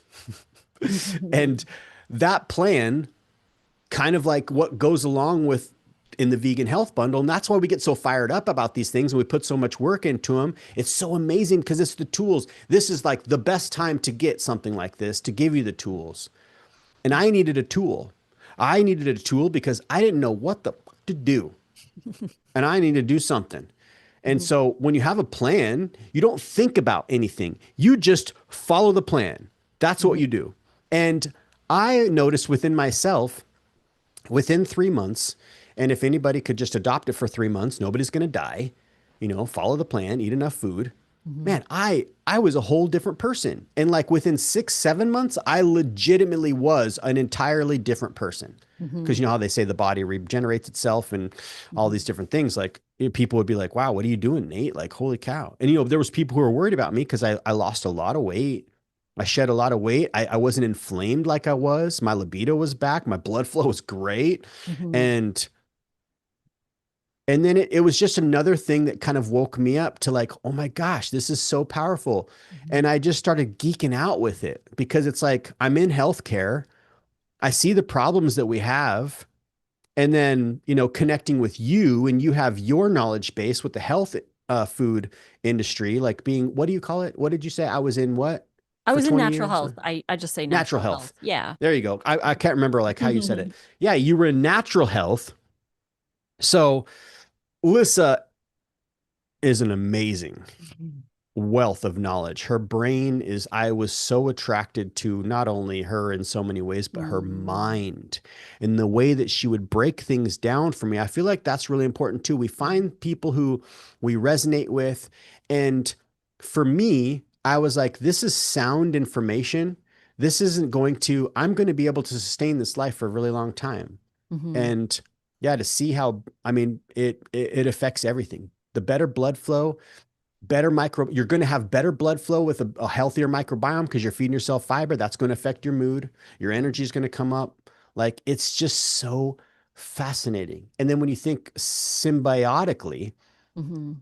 the plants, the more plants, you eat the seeds, you poo them out, it grows more plants, it's cleaning the soil, it's cleaning the air, it's cleaning us. We don't have to kill anything. It's just like it's nothing but just aha moment after aha moment. And all 9 essential aminos that we need to get from our diet are in the plants in different amounts. As long as we're eating enough, we're going to get enough protein. We're not going to shrivel up and die. Dudes aren't going to turn into crystal hippies. I may have a man bun and wear a bracelet sometimes. And I've always been called a hippie my whole life. But there's a lot there. It's interesting how there's a lot of that promoted. There's Hmm. like, and this is where, my squirrel brain goes. It's like there is a force in this realm that is hell bent on Hmm. keeping humanity oppressed and sick in Hmm. so many ways. And you have to search out, and it's so simple. It's like just eat the way Hmm. that we are meant to eat Hmm. and you can it's like the best form of anarchy. Hmm. You're like, I'm not going to Right. play these Right. games. Like they want me to be less of a man, but yet Hmm. they're going to, the whole like satanic way is everything's inverted, right? And Hmm. so it's like they're pumping like to be a man, you gotta Hmm. eat a lot of meat, and you hunt and all these, you kill and you survival and take care of your own, all this kind of mentality that actually makes you less of a man over Hmm. time. The ego, of course, is always going to be holding its way, but the body's responding differently. Hmm. And this is from what I saw in the hospital. I would see people in these beds, which the hospital, they're not making money if the beds aren't full. And the Right. propaganda, like you said, with all the ads and all the stuff, it's Hmm. like when you have the lens on, you're like, holy shit, like they Hmm. really are doing a good number on us. And then we're like, hey, get the vegan health bundle. You'll have fun. It'll help your life in so many ways. The vegan health bundle, something like this is absolutely Hmm. life changing tools for like dirt cheap 66 cents. I don't feel that people really even understand, like Hmm. it's incomprehensible Right. because we're so inundated with so much information. We are Hmm. just so, you know we're scrolling and it's just another one of those things. But I Hmm. mean, the vegan health bundle, it, if I was back in the day when I was looking for your book, I wanted to be raw, so I was looking for raw Hmm. books. That was it. Like, give me the book. Now I got the book to follow. Hmm. It was so simple. Right. Changed my whole world. And then, of course, I was able to really woo you because I was like, look I'm carrying my Vitamix with me everywhere. I got your book with me. I ain't fucking around. I'm going to do this, like, I and know, you it were was like, very whoa. impressive. Hmm. And I wasn't doing it to impress you. I Like, I know, had my but I why. was. I wanted to impress you, though, too, for sure. But I had my why. My why was I want to live a full masked life. Hmm. I I want to be love able to that. make I want to be able to make love and be like vital when I'm old, like really old. Hmm. And I know that that's totally attainable. And Hmm. for a woman, the same. So Exactly. full mast, I was like, I really would like to talk to dudes, even though, if I look at the analytically, like most of my following is women, in the ages of like 40 to 60 or 70. Hmm. So I'm like, man, maybe I could have done something more towards women, but I really want to help these guys. Hmm. And it's a very underserved area in, raw food and vegan is talking about this specific topic like blood flow, libido, that kind of thing, because it's not something that a lot of men want to talk about because they might Yeah. feel ashamed or worried about what other guys are thinking. So you want to create a safe space for these guys to come and, have you to help them. Yeah. And Hmm. of course, I'm a dude. And like, if you believe in astrological things, like I've had my natal chart done and my sun, moon, and rising is all in Taurus, which is the bull. So I can definitely be kind of strong headed and, and brash. And I feel like, dudes need that sometimes. Hmm. Like people need, I feel like that's where, yeah, I just really want to focus here. Hmm. And we have an amazing life that we've created with all the support from all of our people who Hmm. love and support us. And like we're living an amazing life. And I'm like, how can I show up more in an area to have more impact? I just want to have more impact, just Hmm. like you and just like all the creators who contribute to the vegan health bundle or the raw bundle or the plant-based bundle. They also want to have impact. For sure, Hmm. we need to earn a living, right? Like we have to do Hmm. stuff to earn a living, but it's like it's the impact. I want to see Hmm. guys like, yo, man, I've been drinking a smoothie the past week and I feel incredible. It's the only thing I've done though. I still had fast food and I still had my meat or whatever. It's like, yo, you're doing something You're and moving the needle in the right direction. moving the Yeah. needle. It's all about moving that needle. Hmm. Yep, I Yep. love that. So why would you say what role would you say that raw specifically plays into the full mast lifestyle? Yeah, that's a good question. What Hmm. is raw? How does raw and living foods play into that? Hmm. Well, one, I feel like what really woke me up, there was I like the idea of the 100-point system. The Hmm. raw, I think it's called the vegan cup. We'll talk about like Right. everybody has a 100-point system. And, you watch a documentary, maybe you get 10 points. And the final straw for me, my 100 points that I reached Hmm. was when John, this dude that I met on the ski lift, Hmm. said, if you are what you eat, Nate, what do you want to be? Because I was telling him Hmm. about, my family history, where I was working, what I was seeing. And he's like, yeah, I reversed my stage 4 colorectal cancer with raw and living foods. I've been a raw foodie ever since for 44 years. And he's like 40 at the age of 42. And I've been a raw foodie ever since for 44 years. Now, I'm not a math genius, but I'm like, you're 86 years old? This dude was Hmm. 86 years old. Mm. And he's like, if you are what Amazing. you eat, what do you want to be? And I was like, I want to be vital and alive. And it Hmm. was like, living foods, sprouts, they're alive. You're Yeah. eating living foods. And if you are what you eat, okay, I get it. Like, I need to be eating more raw and living foods. So, yeah, like, Hmm. I feel that a lot of times when we're eating cooked plant based, a lot of stuff has the salt and the oil, and we're not really Hmm. like, of course, there's a lot of transitional vegan foods, plant-based foods, because veganism has nothing to do with the diet, right? Hmm. But there's a lot of these plant-based transitional foods that are also highly processed foods, and that's not going to serve us. But if we're going to the cooked whole food plant-based, but that's all that we're eating, but we're also adding lots of salt and oil because flavor, and we haven't expanded our culinary skills. Right. That's where I feel like raw and living foods are a step up in a healthier, more optimal direction. But of course, it's interesting because we can get into some real weird kind of mindsets where we can start to be. I've seen this like within myself and other people in this community. We can start to develop disordered behavior around the foods. And Hmm. we don't need to have the fear. We just need to understand the data, the Yeah. science, We Once make you see the science, we're like the Vulcans on Star Trek. We're making yeah, logical logical, conclusions. rational. Yeah, Yeah. rational logical conclusions. It just Get the makes emotions sense. out of it. Yeah, Yep. get the dogma and the ego and all the stuff out of it and the Mm-hmm. way we've been brought up and just be logical. And we look at the data, it's like this is the logical way to run the human vessel. Hmm.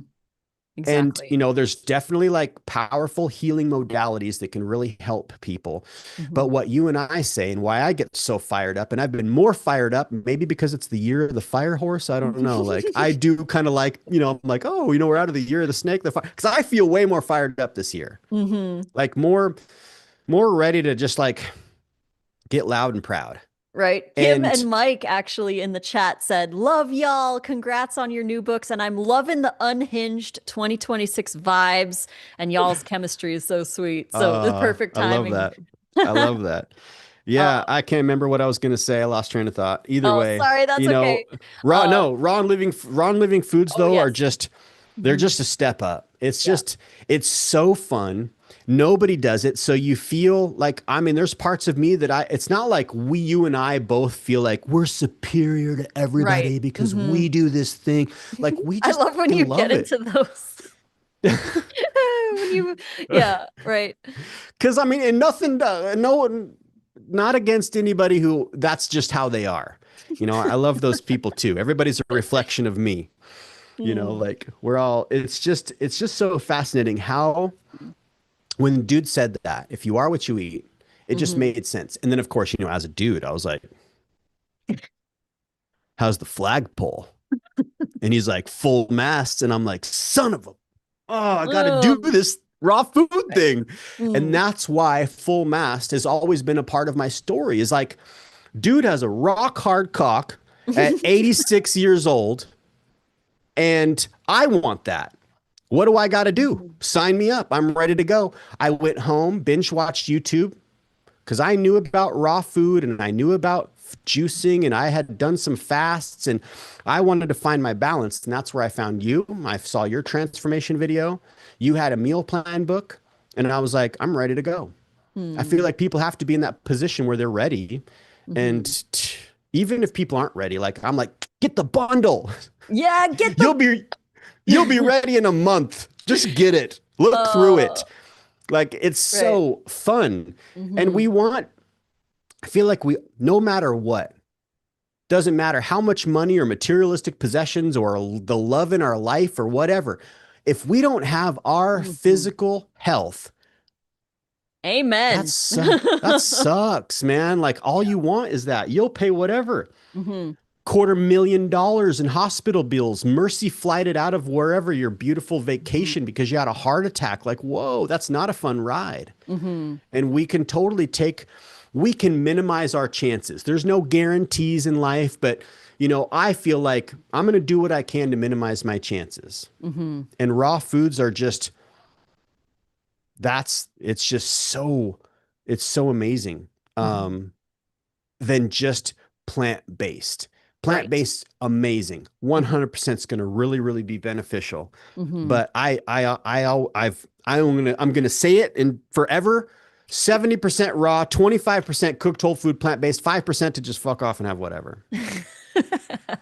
Right. And And then and if the then work person, if with the where you're at. Yeah. yeah, some people need maybe the 5% grows into 10 to 15. Pretty soon they're eating 50% trash again. And they're like, oh, wait, hold on. I was on a different trail. I got to get back on that trail. Some people need that. Hmm. Some people need to go through the detrimental health experience for them to real align with you have to do the work. Hmm. It's so easy, but it does take time. It does take recalibration. And when you have the tool, when you have the meal plan to follow, Hmm. when you have the structure, we don't have to think. We literally just, this is what worked for, you. It worked for me. I followed meal plan one, dropped nearly 70 pounds. Hmm. That wasn't the goal. I just was like, raw food romance. After listening to what dude said, you are what you eat. and I'm thinking like, man, my relationship with myself and my food isn't where I want it to be because I'm eating a lot of processed plant-based foods, vegan, foods, Hmm. but I'm not living the way that I really truly feel that I ought to be within.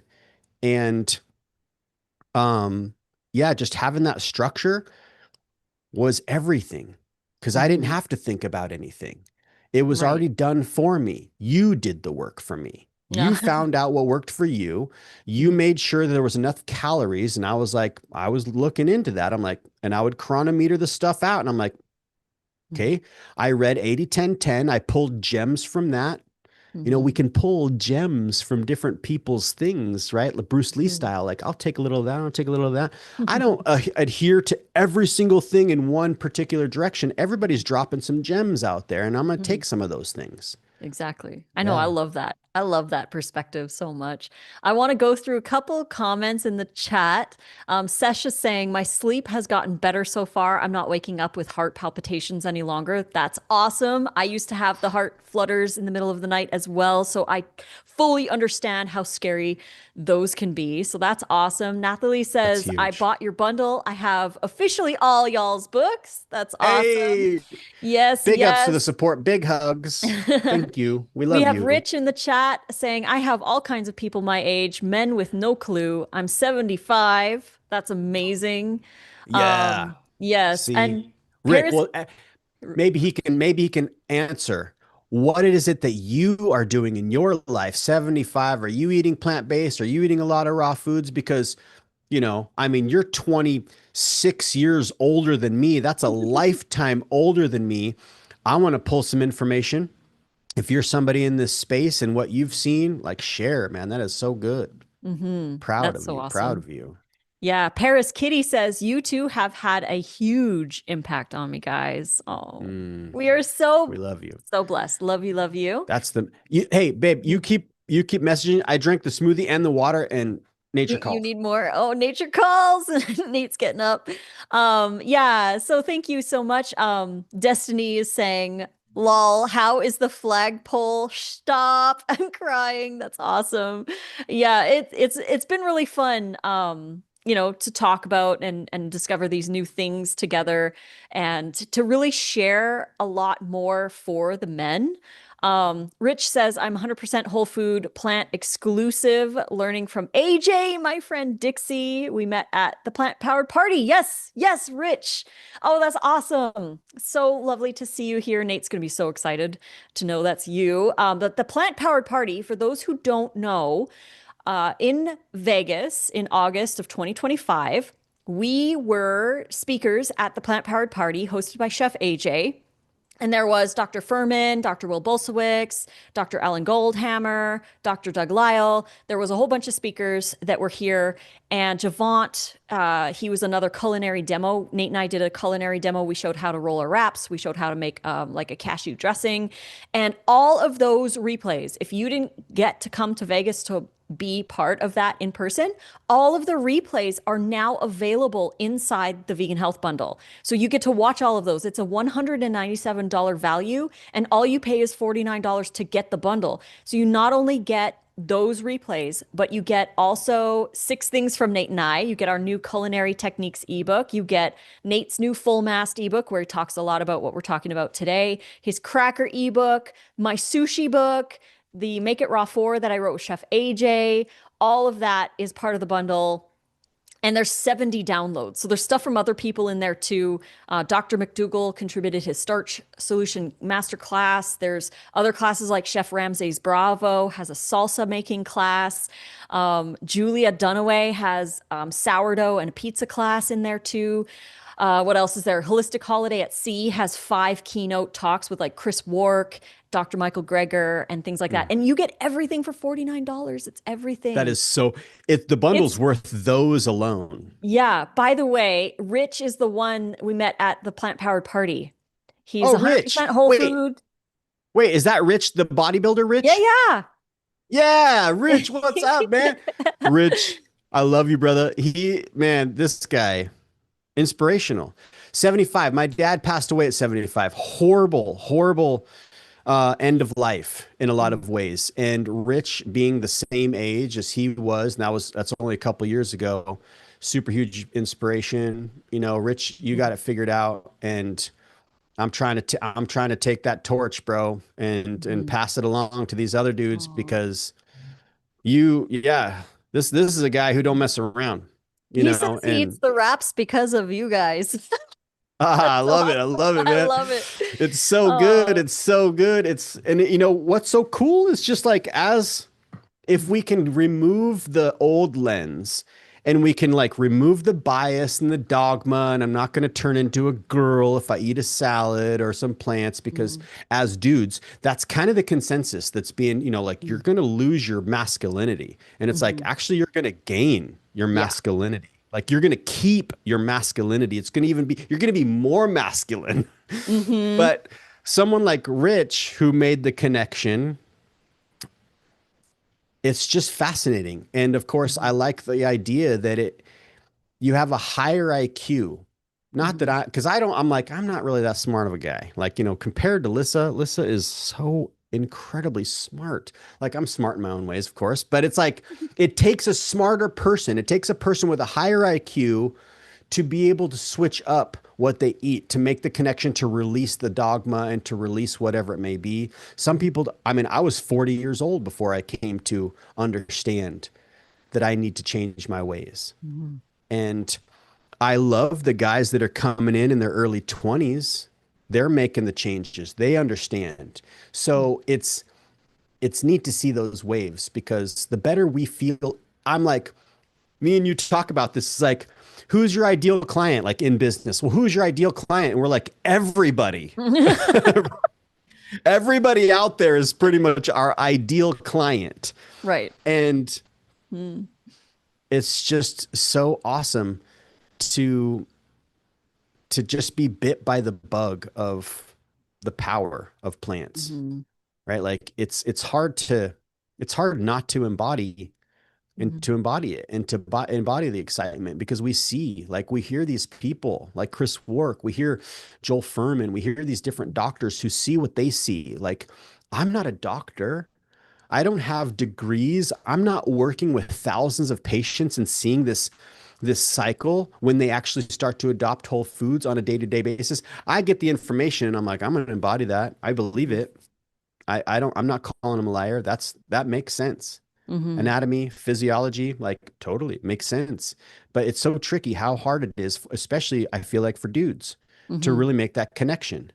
You know, it's easier, I feel like, in a way, because women are just naturally a bit more compassionate. They have that motherly sense and they're more in tune with with different sides of themselves where they don't feel like they're going to lose them. There are some pretty masculine women, of course, don't get me wrong.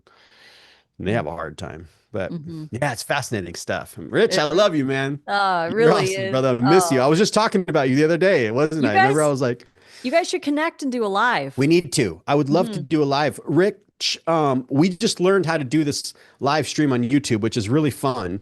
This is going to be huge in so many ways. I would love to do an interview and, you know, Hmm. see what clicked in his mind and pick his brain because we can all help each other unlock these parts of ourselves to really make that connection to just stop being goofy and eat more plants. Hmm. Right? You don't have to be a raw foodie. You don't have to be a vegan. When you You start just to got to unlock add though, more. Hmm. yeah, but when you start to unlock different boxes, you're like, huh, it just makes sense. This is logic. This would be the logical, rational decision. I Hmm. ought to do this. You know, we start digging in. And there's so many people who just don't have any desire to dig in. And not until maybe something is my dad, shoot, like, no desire. Some Hmm. people don't have the desire. You know, that's Hmm. what's so interesting too. Not everybody wants to. That's where the energy, we just do our thing, bring our Yep. food, let other people do their stuff. If they come asking questions and are like, huh, that's kind of, that really looks pretty. That looks really good. What is that? Then we can start to, you know, Hmm. share rather than shove it down people's throats because we know they need it. Even though all of the other and stuff we're being shoved down our throats as Hmm. people, drink your milk for strong bones. Make Hmm. sure you get your, you know, 80 grams of protein, you know, or Hmm. whatever. Right. Oh, Oh, it's there's so crazy. much to, we're never going to be bored. Oh, I know, We're totally, never right? going to, Paris Kitty says, I got my dehydrator for the wraps. That is so awesome. Awesome. And Else G says, Julia had a great pizza video this afternoon that I watched. It looks so Ooh. good. And yeah, the What was pizza's that on not raw. AJ's? Yes, I believe it was on Chef AJ's, or she did it on her own channel. I'm not sure, but Chef Julia Dunaway has her sourdough bread and pizza class in the Mm, bundle. So go grab the mm. bundle. The link is in the description box below. So you get her class too, along with all the other things. There's 70 Oh, things in this bundle. It's so good. amazing. Natalie says, my kitchen smells like onions because of the wraps. I love that. Yeah. Um, Sometimes our eyes just I water know. so much. Our cat's eyes are watering, and we're I like, know oh, when Dove has the her pain that we, squinty. Oh my God, yeah, it's so squinty. cute. But hey, like on the other side, I mean, if we had another room that we could do it in, that'd be cool. But it's not too bad. And That it's would not be, harmful. it's Yeah. not harmful, but that would be like, if we were to be trying to really strain out all the pros and cons, that would be one of the cons is it's onions and if you're not used to that, there are stronger onions. There's sometimes it doesn't bother our eyes at all, Hmm. depending on the batch of onions. There's sometimes I Yeah. cut open one onion and it's like almost instant. I'm like, whoa, this one's so strong. And also keeping a bowl of water near you or having like a wet rag over your shoulder, lighting a match and having the sulfur in the air can actually help to neutralize some of those enzymes that float around after chopping, or just wear goggles. There's some people who just wear goggles. But the smell of the onions is my favorite. Like when we have wraps going, it's just it smells like onion bread in here. It's amazing. So good. It's so good. It is. The bundle, though, get Yep. the bundle. It's Get so the incredible. bundle. There's so many things. I'm here. I'm going to open up mine actually right now because I'm like, what? I haven't even gone through every single thing yet, Oh my but gosh. Hmm. there is so many things. Right? Um, oh yeah, and there's this one here. What's the bone broth or Boon a broth. boon broth vegan recipe, right? Yeah, Oh, so that's it's gonna be it's good. a alternative to bone Pa broth. There's Power of spices, a salsa workshop. What's that like? That's Chef Ramsay's Chef Ramsay's salsa. from True North. Yeah. So Ah, cool. see, that's Um, so good. There's I so would many. love if we could maybe share screen, and I'll share my screen and we can go and talk about each thing in the bundle. But before we do Let's do that, it. Else G is asking, how did you deal with being raw in our cold winter, Lissa? She says Ooh, she great, lives near Edmonton, which is where great I am question. from. So the first 5 years raw, we're in Edmonton, Alberta, Canada, and Else G knows that it is very cold there most of the year. So the food in Canada, where I'm from, wasn't that great. Like in the wintertime, we had expensive tropical fruit, so I didn't eat a lot of tropical fruit. I really relied a lot on bananas, dates. I didn't eat a huge amount of apples or pears, but they were in there as well. But bananas and dates were my staples for fruit. And then every once in a while, if I had the money, And I'd buy like tomatoes. and tomatoes. I ate a huge amount of tomatoes, but yes, that was a fruit too. But I defaulted to more greens because they were more available and they were cheaper. And I'm a savory girl, so I really ate a lot of salads, which I think was actually it played a big role in my microbiome health because I have a history of gut issues and I have a family history of gut disease. My mom had colon cancer and my uncle died with complications of Crohn's disease when he was 27. I was 10 Mm. years old. So it's like a really um, important thing in my life. I'm very, very, very focused on gut health, and that's something that I put a lot of my energy into. So when I first went raw, I didn't really know much about the gut health thing because that didn't start to gain popularity until about 2021 when Dr. Will Bosowicz released his book, or 2020, I think he did, Fiber Fueled. And that's Yep. what Yep. made us 2020. start to move towards a more fiber variety raw diet. And we started eating a lot more bitter foods like radicchio and endive and dandelion greens and more onions, more garlic, that kind of thing, because those are really good for the microbiome. So my first 5 years in Canada were salad heavy. I did use the dehydrator to warm things up. I did use the blender to warm up like raw soups and raw curries and chilies and things like that. And that was really helpful. But overall, I mean, if you have the desire, you can make raw work pretty much anywhere. Or you take your stuff, right? And that was my choice and I wanted to make it work. And if you're feeling cold or what have you, turn up the temperature in your place, warm up, snuggle up with some, this is an electric blanket. Oop, this one here is an electric blanket. And even here in the desert, like if our place is like on the chilly side, I'll turn that on if I want that. So it's really like the ambient temperature of where you are. And I like how Dr. Doug Graham, he'll say like, I'm not eating my raw salad out on the deck when it's minus 20. It's like, no, we're Yeah. eating it in our house where it's ambient temperature and, it's that's how we eat in the winter time. But I think the problem is more so when you like go out to shovel snow or you come in from work and you're already cold and it takes a while to warm up. That's when doing jumping jacks or bouncing on the rebounder, do a little exercise, get that blood flow flowing so that you naturally warm up. And then you can include more spices. That's something that really worked for me too, is including more spices like cayenne pepper and other peppers, rosemary, any of those stimulating circulation herbs to meals. And I would say the number one thing if you are struggling in the winter on a raw diet is to eat more. Because if you're under eating, and it doesn't matter on any diet, if you are under eating calories, your body is going to downregulate your metabolism because it's trying to conserve energy because you're not eating enough energy. So if you're not eating enough energy, your body's going to turn that metabolism down and it's going to be like, I'm going to try to save as much energy as possible. And then you're going to get cold. And that is something telling for people, for example, who have eating disorders. They tend to grow a lot more hair to kind of like pad Yeah. or like help with the cold feeling. And they tend to feel cold all the time because they're under eating. So this is a common thing that happens. We skip breakfast, we're too busy, we're eating small portions because we're stuck in diet culture, or we just naturally just forget to eat or whatever it is, right? And we're just not eating enough calories. So our body downregulates and then we feel colder. So one of the biggest tips, the thing that I feel I learned the most in the winter was to eat enough, because when I started eating enough, even when I was eating cooked food, if I was on a calorie restricted diet trying to lose weight in my 20s or 30s, I would be so cold all the time because I was only eating like 1,400 calories, maybe 1,200 calories, and I'd be freezing and I'd be eating cooked food. So it was like, it's not the temperature of the food that's necessarily making the big difference. It's how many calories that you're putting into your internal furnace so that you can burn that as well. So increasing the calories to, the appropriate amount that you need is going to play a huge role in feeling better. So yeah, thank you for asking That's that huge. question. So good. Yeah. And Yeah. yeah, like you're saying too, the cooked food, you're eating the cooked food, which is what everybody's saying. Oh, you got to have cooked food. You can't eat all raw foods.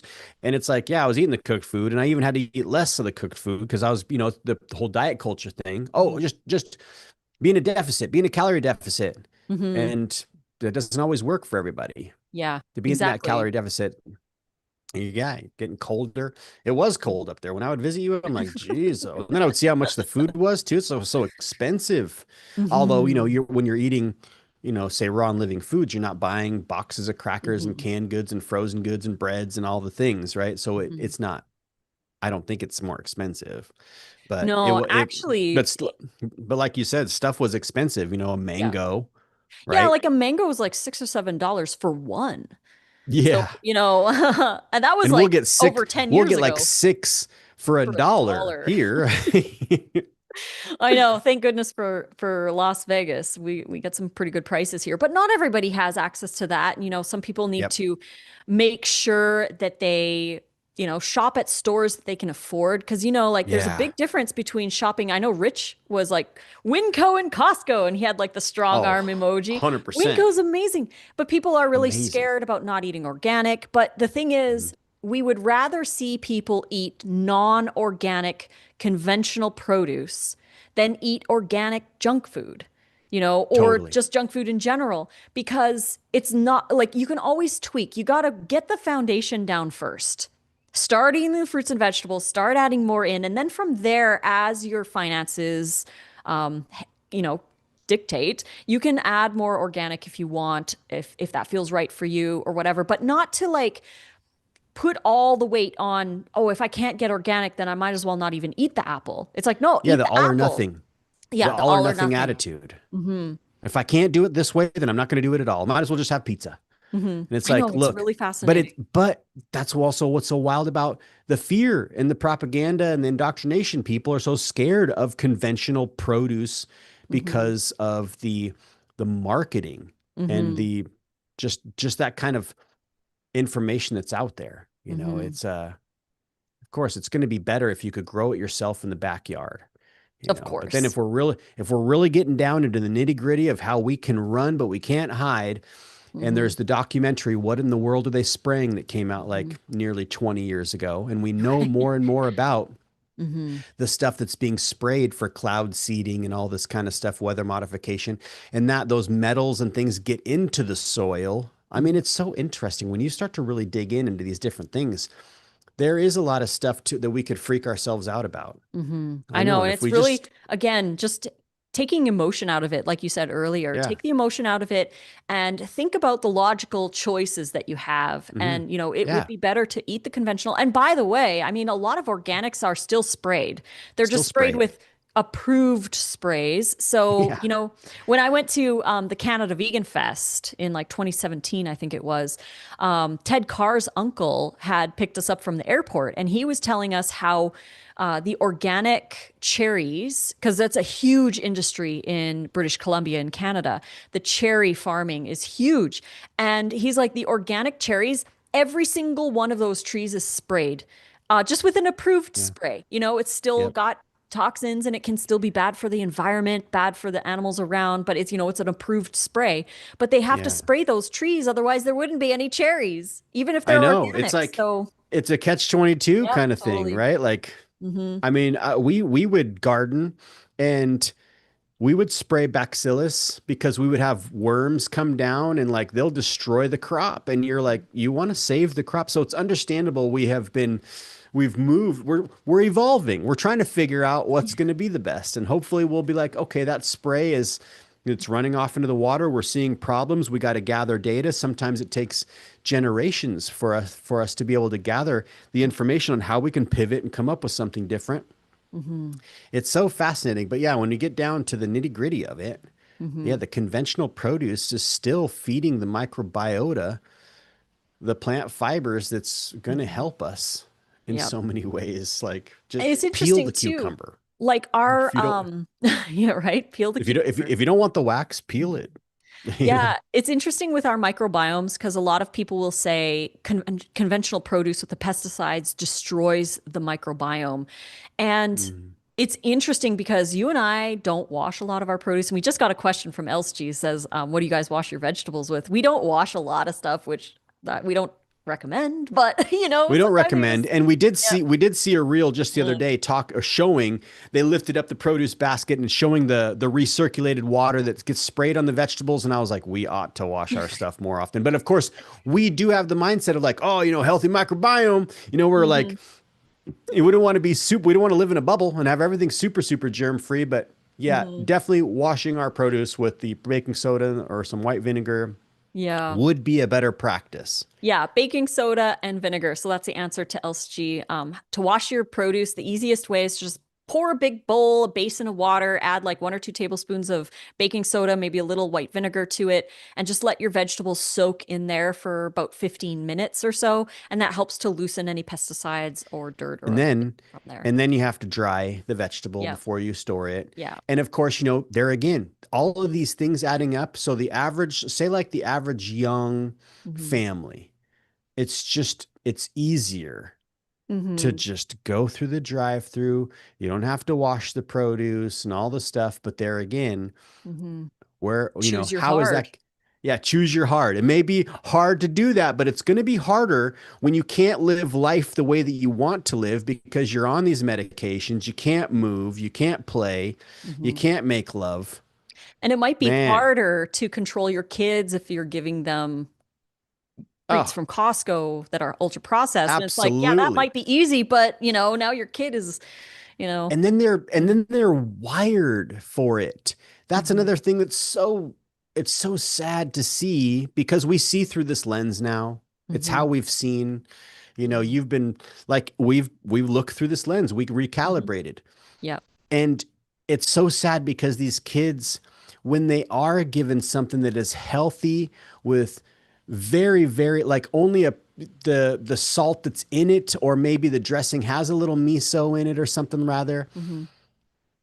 they're already wired for this hyper palatable processed food. Mm-hmm. And kids, like you've said too, and you see it, kids get the short end of the stick. They get the Mm-hmm. shittiest food that there is on the Mm-hmm. menu. It's like, you go to a restaurant and there's the kids side and it's a hamburger, a pizza, Mm-hmm. fish sticks or fries because, you know, kids complain Mm-hmm. and it's like, wow, I know. there's a war on us Mm-hmm. in so many ways as humans. I know when I was And what, yeah, researching, yeah, I was researching the percentage of processed foods in the average person's diet. 60% of the calories that people are consuming on average is from ultra processed foods. So it's like, when people say like, yeah, I don't eat that more stuff, I'm than, like, well, who yeah. is? Because, Well, they're, who is but it's sad because kids are at 70% 70%, ultra even processed more foods. so. Hmm. And we, as the parents, we want the best for our kids, most of us. Some parents Hmm. don't really care, like eat their young kind of vibe, right? Like, Right. I can't stand my kids, Right. I'm drink every night because I can't, my kid. Why'd you have kids? I always thought. Sad. I But know. yeah, it's so sad because we're setting them up for Hmm. just as hard of a time, even harder because of the food in the past, say like 30 or 40 years, the hyper palatable Hmm. trash food that because these companies they've cracked the code. They can, Hmm. they just want to make money. They don't care what it does to people. They just Right. want to sell more product and it's Hmm. just trash. Most of it's just trash. Like it's Yeah. so hard when you have a raw vegan lens on Hmm. and you start to really get into nutritional science and these sorts of things, you see like how much is greenwashed to be looks like it's healthy, but it's actually Yeah. just trash wrapped in a really nice organic looking label with a beautiful font and it feels good. Like Hmm. there's a game being played. There is. I Huge know when game. when I used to work at there was an organic grocery store in Edmonton called the Big Fresh, and it was kind of like a Mm, Whole Foods ish kind of a store. They had all the produce was organic, and there was a lot of other organic junk food in the grocery section. And I worked in the supplement area, the HABA, which was health and beauty area. So I worked there, and it was really interesting because every once in a while I would be a cashier as well. I played multiple roles at that store. And if I had to sit in for a cashier, I would, ring people through.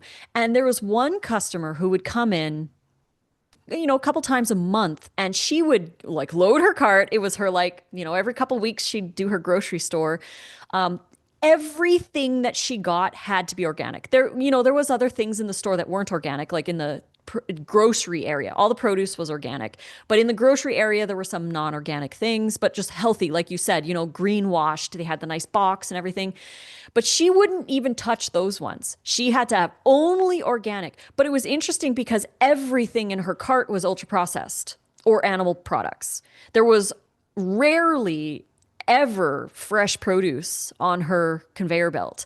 And it would be interesting because she would spend hundreds of dollars every couple weeks on all of this boxed food, processed food, all of this, but it had to be organic for her.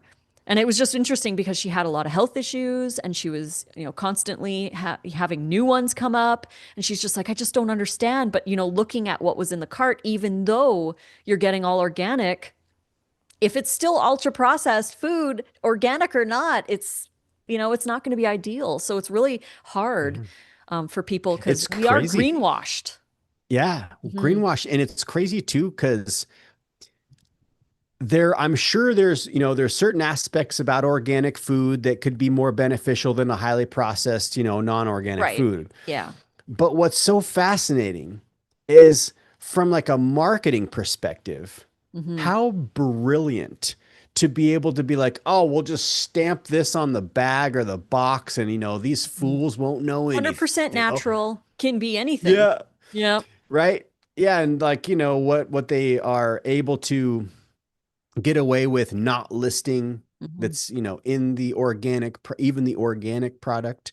That's where fresh raw living foods and trying to grow as much as you can and incorporating with other farmers. Mhm. You know, like if anybody's ever grown a garden, you know, people are always giving away food because they're Right. like, we don't know what to do with all this food. Yeah. So it's so fascinating when we think about symbiotically, Mhm. if we were to be growing more and our cities grew more food. I love Jacques Fresco, the futurist, Mhm. you know, his designs from back in the 70s. And, you know, we've adopted some of these designs now. Like you see futuristic designs having more greenery, more Mhm. plants growing, Mhm. because we all could be growing food very simply. And of course, if it could be automated or even hydroponic, no soil, but it has the right nutrient because we've got that dialed in, you know, some minerals, the proper lighting, each household can be growing food. And right now, it's so simple to always have sprouts Oh yeah, growing on the totally. counter, Sprouts and microgreens. right? Grow, So easy. yeah, grow some microgreens. You know, you can get the lettuce grow towers, these different towers that look pretty aesthetically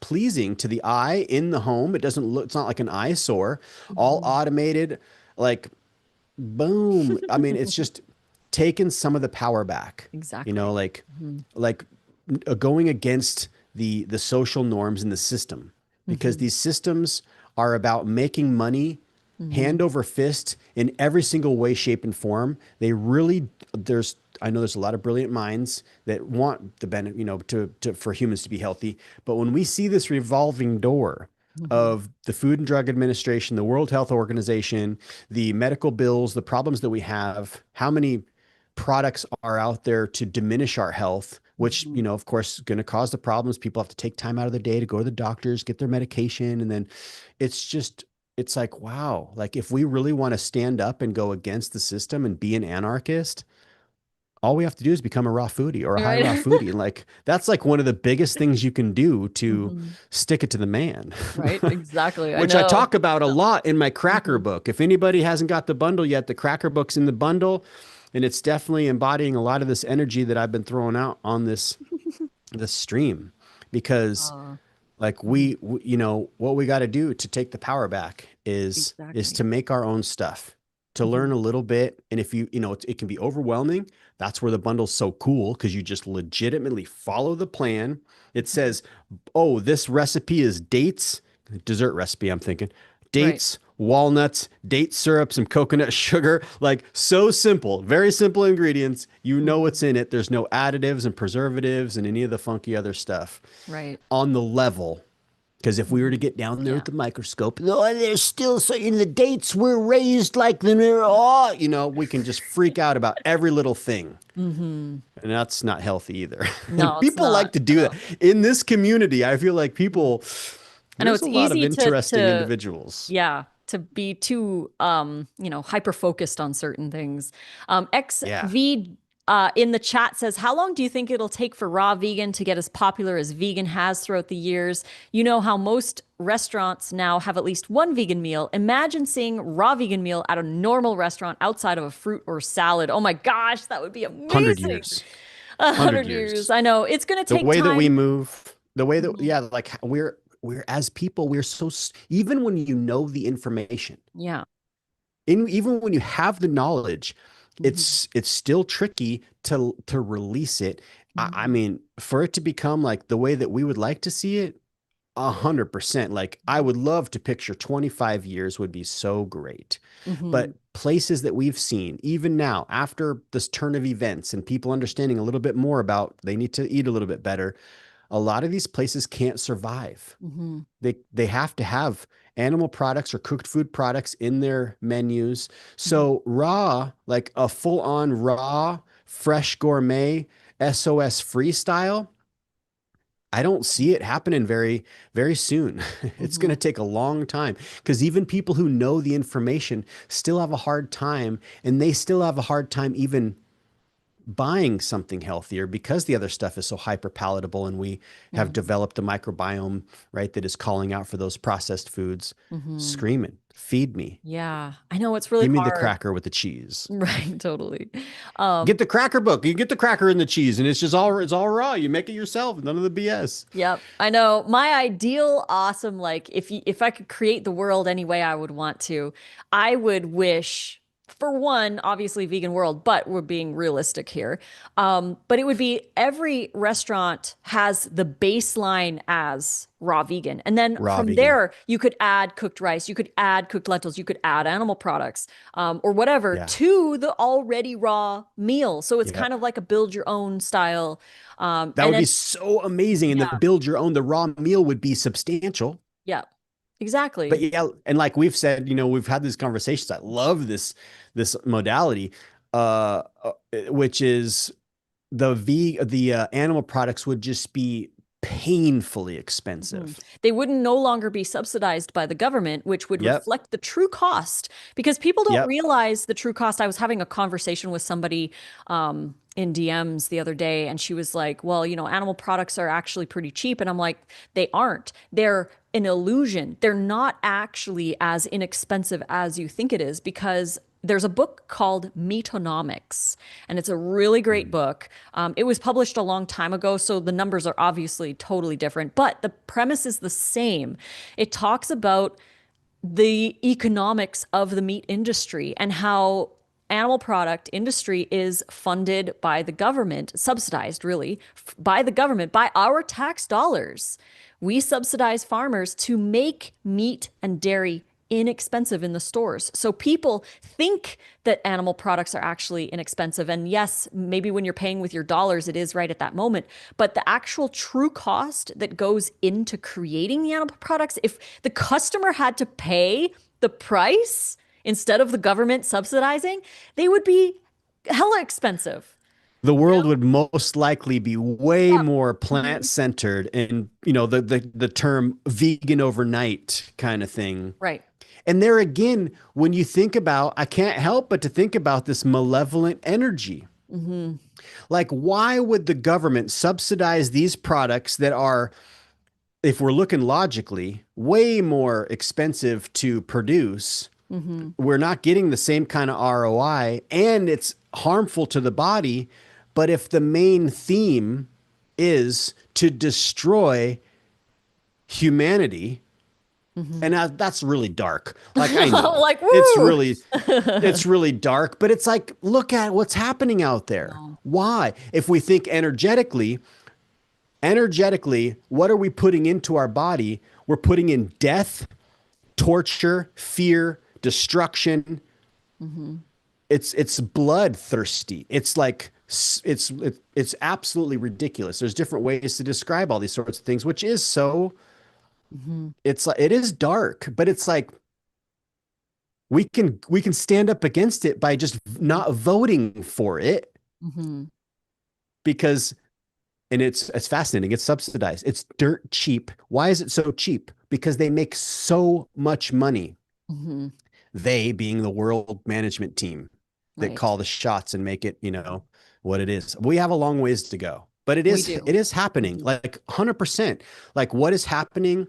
There's always been people who have been vegan or Hmm. vegetarian, they called it back in the day. Like since the beginning of recorded history, there has been people who made the connection. They don't want to put death into their bodies. They Right. don't want to put they don't want to exploit the animal. Like for some reason, like how we know in history, the different people they made that connection. Hmm. And it's happening faster and faster nowadays because we can connect like this Yeah. and we can communicate with each other around the world at Hmm. any given time. And we're sharing the same kind of information and people are saying, hey, check this out logically. Because we all, as humans, we want us to there's something, even though like me and Lissa talk about this, like we love people, but we can't stand people at the same time. You know what I mean? But you want to see people moving around in the world. It's nice to have people around. It's nice to see cities thriving and the people to be happy and healthy.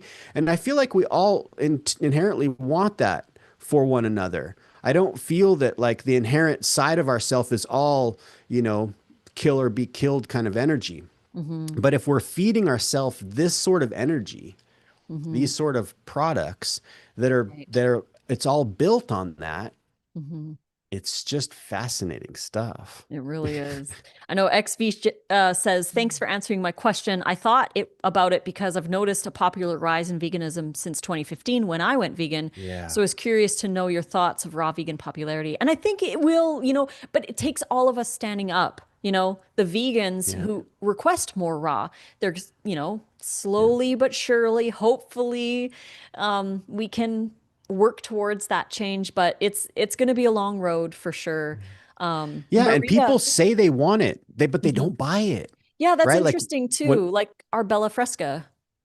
yeah, Mhm. and it's even if you were to like it's going to take more people wanting to bring their own food to the restaurant because the restaurants obviously they're not making any money. Mhm. The stuff is perishing because it's going to go bad raw Mhm. and people aren't buying it because the education isn't there, the information isn't there readily. It's just not there mainstream yet. We're Mhm. not there yet. We're that's why you and I, this is our life's work now. Our Mhm. 100% our mission. Like people say, it's interesting when people, what do you do for work? There's so many different ways that you and I can say what we do for work, but I love saying, well, we're in preventative medicine. Yeah. Mhm. What is it That's you a do good for work? Oh, we're in preventative medicine. Oh, yeah. What is that? Well, we're raw food educators and chefs, recipe creators, and then it starts Mhm. because they have that preventative medicine. This is preventative medicine. It really is. It truly is. Food is medicine, and we can treat it as Yeah. such, right? Maria But the says, right. restaurants, yeah. I know. Maria says, right, because when I'm presented with the healthy, I'm going to pick the healthy first, but there's no options, so it's There's tough. no options. Yeah. I know. Like what she's saying is so true. When you go to, say, like the ski resort, Hmm. and it's pathetic. The salad is like this big and it's Yeah. $12. Hmm. Yeah, with the dressing, like, no, somebody's gonna pick the burger or the pizza because they need some sustenance. Hmm. And there's where, you fight against the system, you bring your own food. Yep. I stash it under a bench. And when lunch comes, I'm pulling out my wrap, I'm pulling out my kale chips or When you're crackers or snowboarding. yes, Yeah. some delicious food. There's just no options for us Hmm. out there, especially with the raw vegan lens on. Hmm. Oil free, raw vegan, because there's some raw vegan options where there's like, higher salt and definitely oil and everything. Hmm. But shoot, there's just not any, there's no options. People don't even know what it could be. Yeah. That's Exactly. why because we're not trying, I love this. We're not trying to make vegans more vegan or raw vegans more raw. We're trying to get the average individual walking out here on Fremont Street in Las Vegas to just try eating a raw wrap. I Hmm. mean, to get them to even, it's, it's, it's so wild how much energy it takes to even try to get someone to open their eyes to the potential of Hmm. what eating more raw can be. Yeah. But it's a valid mission. Like it is a worthy cause. It is. I love our cause. Elena from Croatia, hello, says, I am a Hey. beginner in raw food. I love it.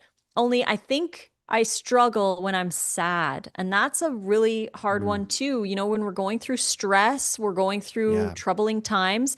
The best thing that has helped me, because I've gone through, I mean, we all go through stress, and raw food's not going to take stress away from our life. Life Yeah. gives us life. But when I do have periods of stress, or if I'm sad or anything like that, or periods in my life before you when I felt lonely or anything like that, like Mm, it's easy to, want to default to those comforting foods. The goal mhm, is to learn how to make yourself happy with other things, other self-love things, like go for a walk or a run or take a nice long bath or get into a really good book or call a friend, mhm. build a puzzle, start a hobby, learn a new language, other Yeah. things that can comfort you. Join the raw food romance Yeah. community. Join the community. There's so many people in there who would love to Yeah. support you. Yeah, there's Yeah. other things to do when you're feeling sad. And one thing that I would really like to stress is when you're feeling sad or stressed or any of that, and you're like kind of, wanting to have potato chips or pizza or whatever it is, remember that when you're stressed out and when you're sad, that is when your body needs the most support. So, The we're most like nourishment. defaulting to these comfort foods, thinking that's going to Mhm. support us, but it's not. We're going to end up at the end of the stress. When the stress is Yeah. over and you start to heal, you're like, wow, I have, a lot to work on because now I feel like crap in my body because Yeah. I ate all And that then the stuff during the energy, stress. Yeah.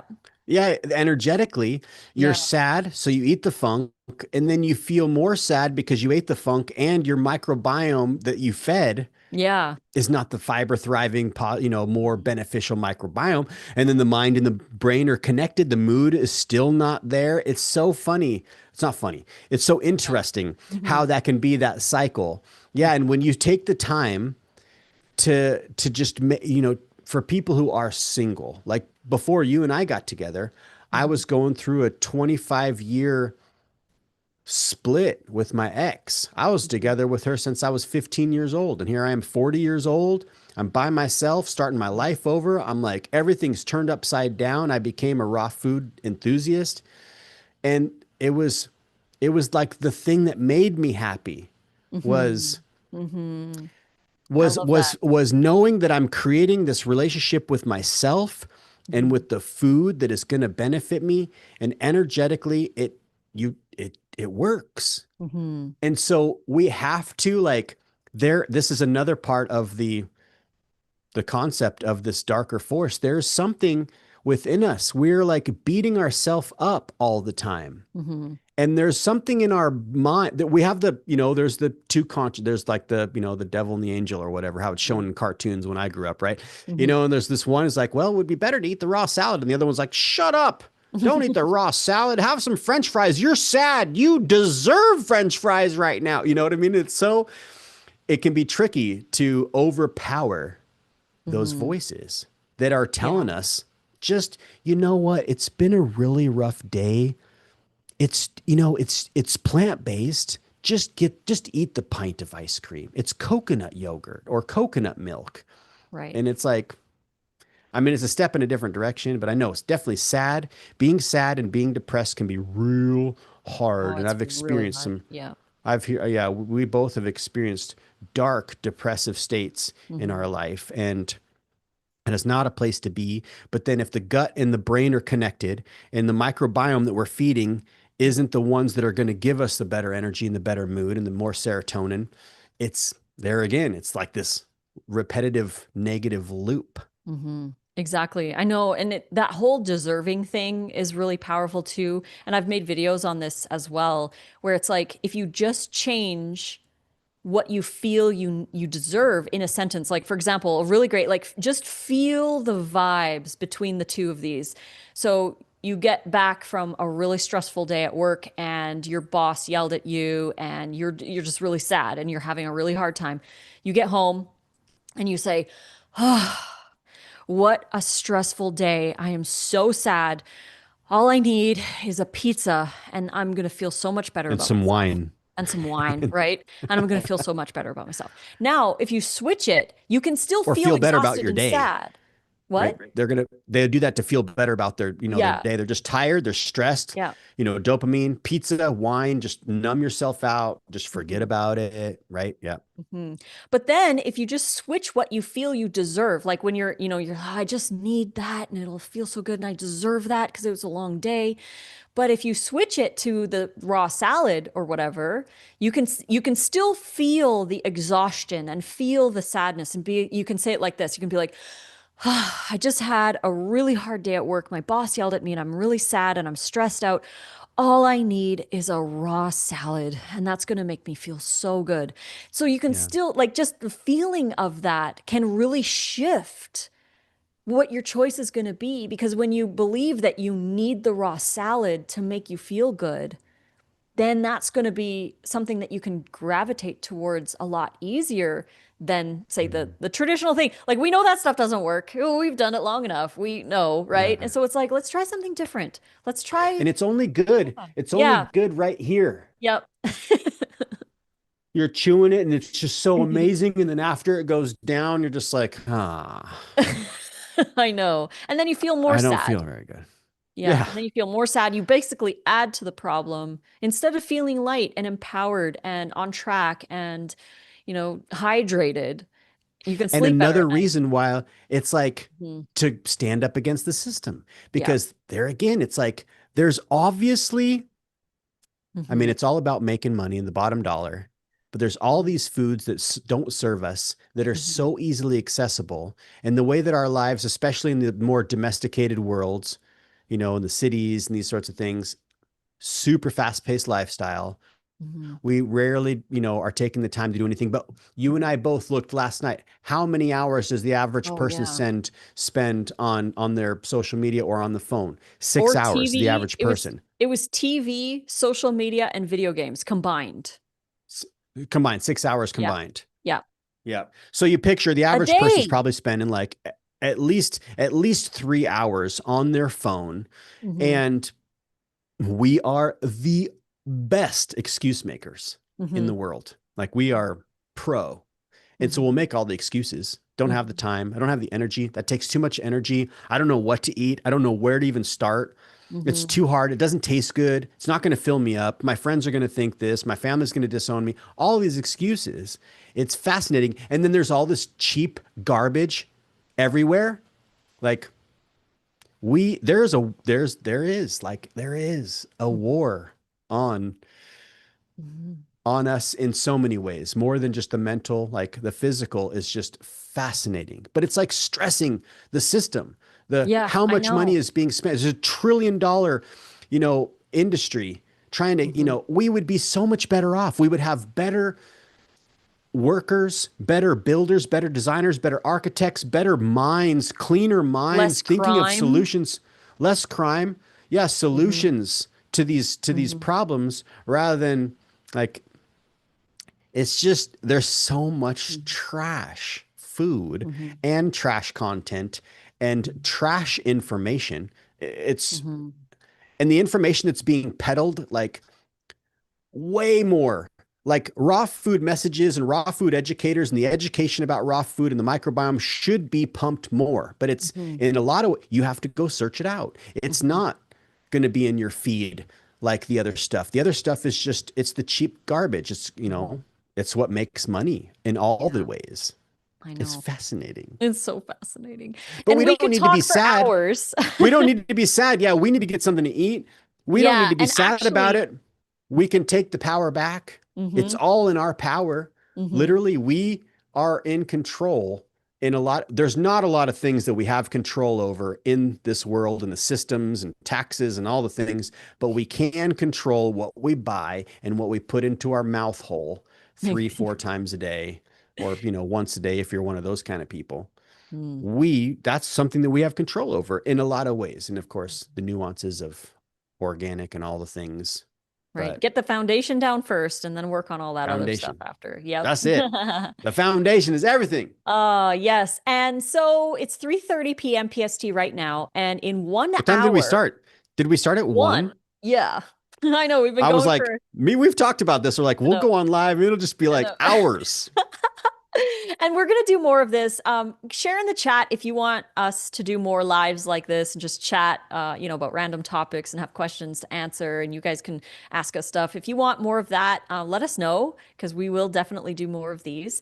And it's, like I said, 3:30 p.m. right now. In 1 hour from now at 4:30 p.m., I'm going to be going live on my Instagram. That is at Raw Food Romance. And we're going to be going over one of the raw vegan culinary techniques that we share in our new culinary techniques ebook. We're going to be talking about kendalizing, which is the Mm. freeze thaw method. So that is going to be happening over on Instagram at 4:30 p.m. PST. So just under an hour from now, we're going to be making dinner, but I want to show you the technique and then, we'll put everything together to have our dinner. But this technique is, again, one of the Wait, techniques that we share in the Culinary Techniques ebook, which is part of the Vegan Health Bundle. The link for the bundle is in the description box below. so you're doing live Instagram. Yes. Maybe you could go live on YouTube as well. You got it figured out now. You could do I both. guess we could maybe do both. Because there's Yeah. people who live on YouTube, right? They Right. don't even go to Instagram. Some Yeah, people that's just true. like, That's true. I I, know, I don't right? know. Maybe we should try to set you up to where you can stream both. That would be really Yeah. There cool. might be enough room in that space because I want to do it at the counter where I usually do it. Right? Gotcha. Yeah. Yep. Yep. So we'll see. We'll see. We'll We'll see. see. We'll see. Nathalie says, I found you 5 years ago on my phone. At that time, Ah, I spent hours on Instagram. Sometimes it's good. I love Yeah, that. sometimes I it's know, right? good. Sometimes it's Yep. good. Destiny says, please more lives. Elena says, chat is great. Destiny says, this was so great. Thank you both. Oh, you're so very Thank you welcome. guys. Yeah, thank you so Destiny also much. says, I'm getting that vibe that once Nate gets going, it's hard to make him stop. 100%. he It's the he's squirrel brain. It's the he squirrel brain. accepts that fact about himself and he's proud of it. Yeah. Nothing I can do. I mean, I can't. Mm. Oh, I love it. XV says, you two were the first raw vegans who showed hearty, yummy, satiating foods outside of only Mm, salads and fruits, which I also love. Yes, of course, salads and mm. fruits are amazing. Smoothies, we have smoothies every morning. But we also like to play with our food. We like to get creative, and we've got the sushi book. We've got Make It Raw 4, which has some really cool recipes in it, the cracker book, our wrap making class, tostada class, kale chip class, Nate's full mast book, and our new culinary techniques ebook are all in Mm, the vegan health mm. bundle. So if you appreciate our content and you want to support us and you want to support yourself, grab the vegan health bundle. The link is in the description box below. Head on over there. You have until February 22nd to grab it. And once you buy it, you have 1 year to download all the content onto your device. Once it's on your device, you have it forever. You can open it as many times as you like. So go grab it. Again, the link is in the description box below. Kim says, Download it right away. yeah, Download it download it right right away. away. Don't take a year. Download it tomorrow. We've Kim gotten so many says, messages like, oh, I think it's been over a year and they lost it. They didn't download. So sad. right. Paris says, I have no Insta. Okay, well, maybe we'll try and do it on YouTube too. We'll see how we can set that up. And Kim said, I found this live on YouTube. Maybe your accounts are connected. Actually, this is only being streamed on YouTube, so we don't have Instagram connected. I tried to figure out Restream, and I just wanted to do it over Zoom because it was giving me the runaround on how to set certain things up. And I'm like, I don't have time for this. So, but it would be cool if we could have like the Instagram on top of my camera up here, but we'll Yeah, see. I think we'll be able to Yeah. figure it out. Okay. Yep. Well, I'll put that task on you and I will start preparing everything for that Because you're live. using right now, are you using your phone for the camera? No. You're using your computer. Yeah. Perfect. We could Yeah. totally do both. Totally. We'll We just can use a totally do tripod for the phone. It'll be perfect. Okay, so hopefully we'll be here on YouTube at 4:30, if not just on Instagram, but we're going to be teaching about Kindleizing, so that'll be really fun. But yes, thank you so much for joining me, my love, for this Oh, live. this was great. This is Yes. so fun. I'm so excited that we were able to figure it out. Yeah, I know this is going to be great. We're definitely going to do more of these. So if you guys, like I said, if you really did enjoy it. Oh, Amanda's in here. She says, you two are so inspiring. Thank you, Amanda from Plant Oh, Creation. She Amanda. has her Yeah. wanna date recipe book in Get the the bundle. bundle. Get the Yeah, get the bundle bundle. for there's like four. There's probably like there's at least a dozen that would just be your top, and Amanda's is one of them. Yeah, definitely. Amanda's That is wanna date I book is so good. Amanda, I had some of those brownies right after breakfast, I think today. Oh my God. I want I some right now. Oh my Mm, gosh, they're so right. good. Totally. So thank you everybody for joining, for hanging out and asking questions and engaging. We appreciate you. The more you engage with the content you love, the more we can spread this message and the more you get in your feed as well. Because I've had a lot of people who will say like, oh, you haven't been my feed for months. You have to interact with the people that you love on social media, on YouTube. If you interact, you're going to get more of their content and you're going to help the algorithm push it out to more people. So thank you for engaging. Thank you for joining. Thank you for grabbing the bundle if you have. Thank you for making healthy, compassionate choices for yourself and the animals and the environment. We love you. And yeah, we'll be back in just under an hour for I dinner. love it. That's so good. Thank you Yes. so much. All Yeah, and right. like Lissa says, be careful with what you engage with. Because Mhm. if you're engaging with stuff that fires you up and ruffles your feathers and gets you all anxious and mad, you're going to get more of that in your feed. So Yep. protect your energy. Don't Mhm. engage with the stuff that you don't want to see. Right. I have a lot of people Exactly. sending me a lot of really funky stuff, and I'm like, I'm not even going to open it up because I don't want to see that in my feed at all. Right. Exactly. I know we got to be choosy with what we have and what we ingest. But thank you so much again. Yeah. All right. Here we go. It'll be a few minutes or a couple seconds before Mwah. it actually ends.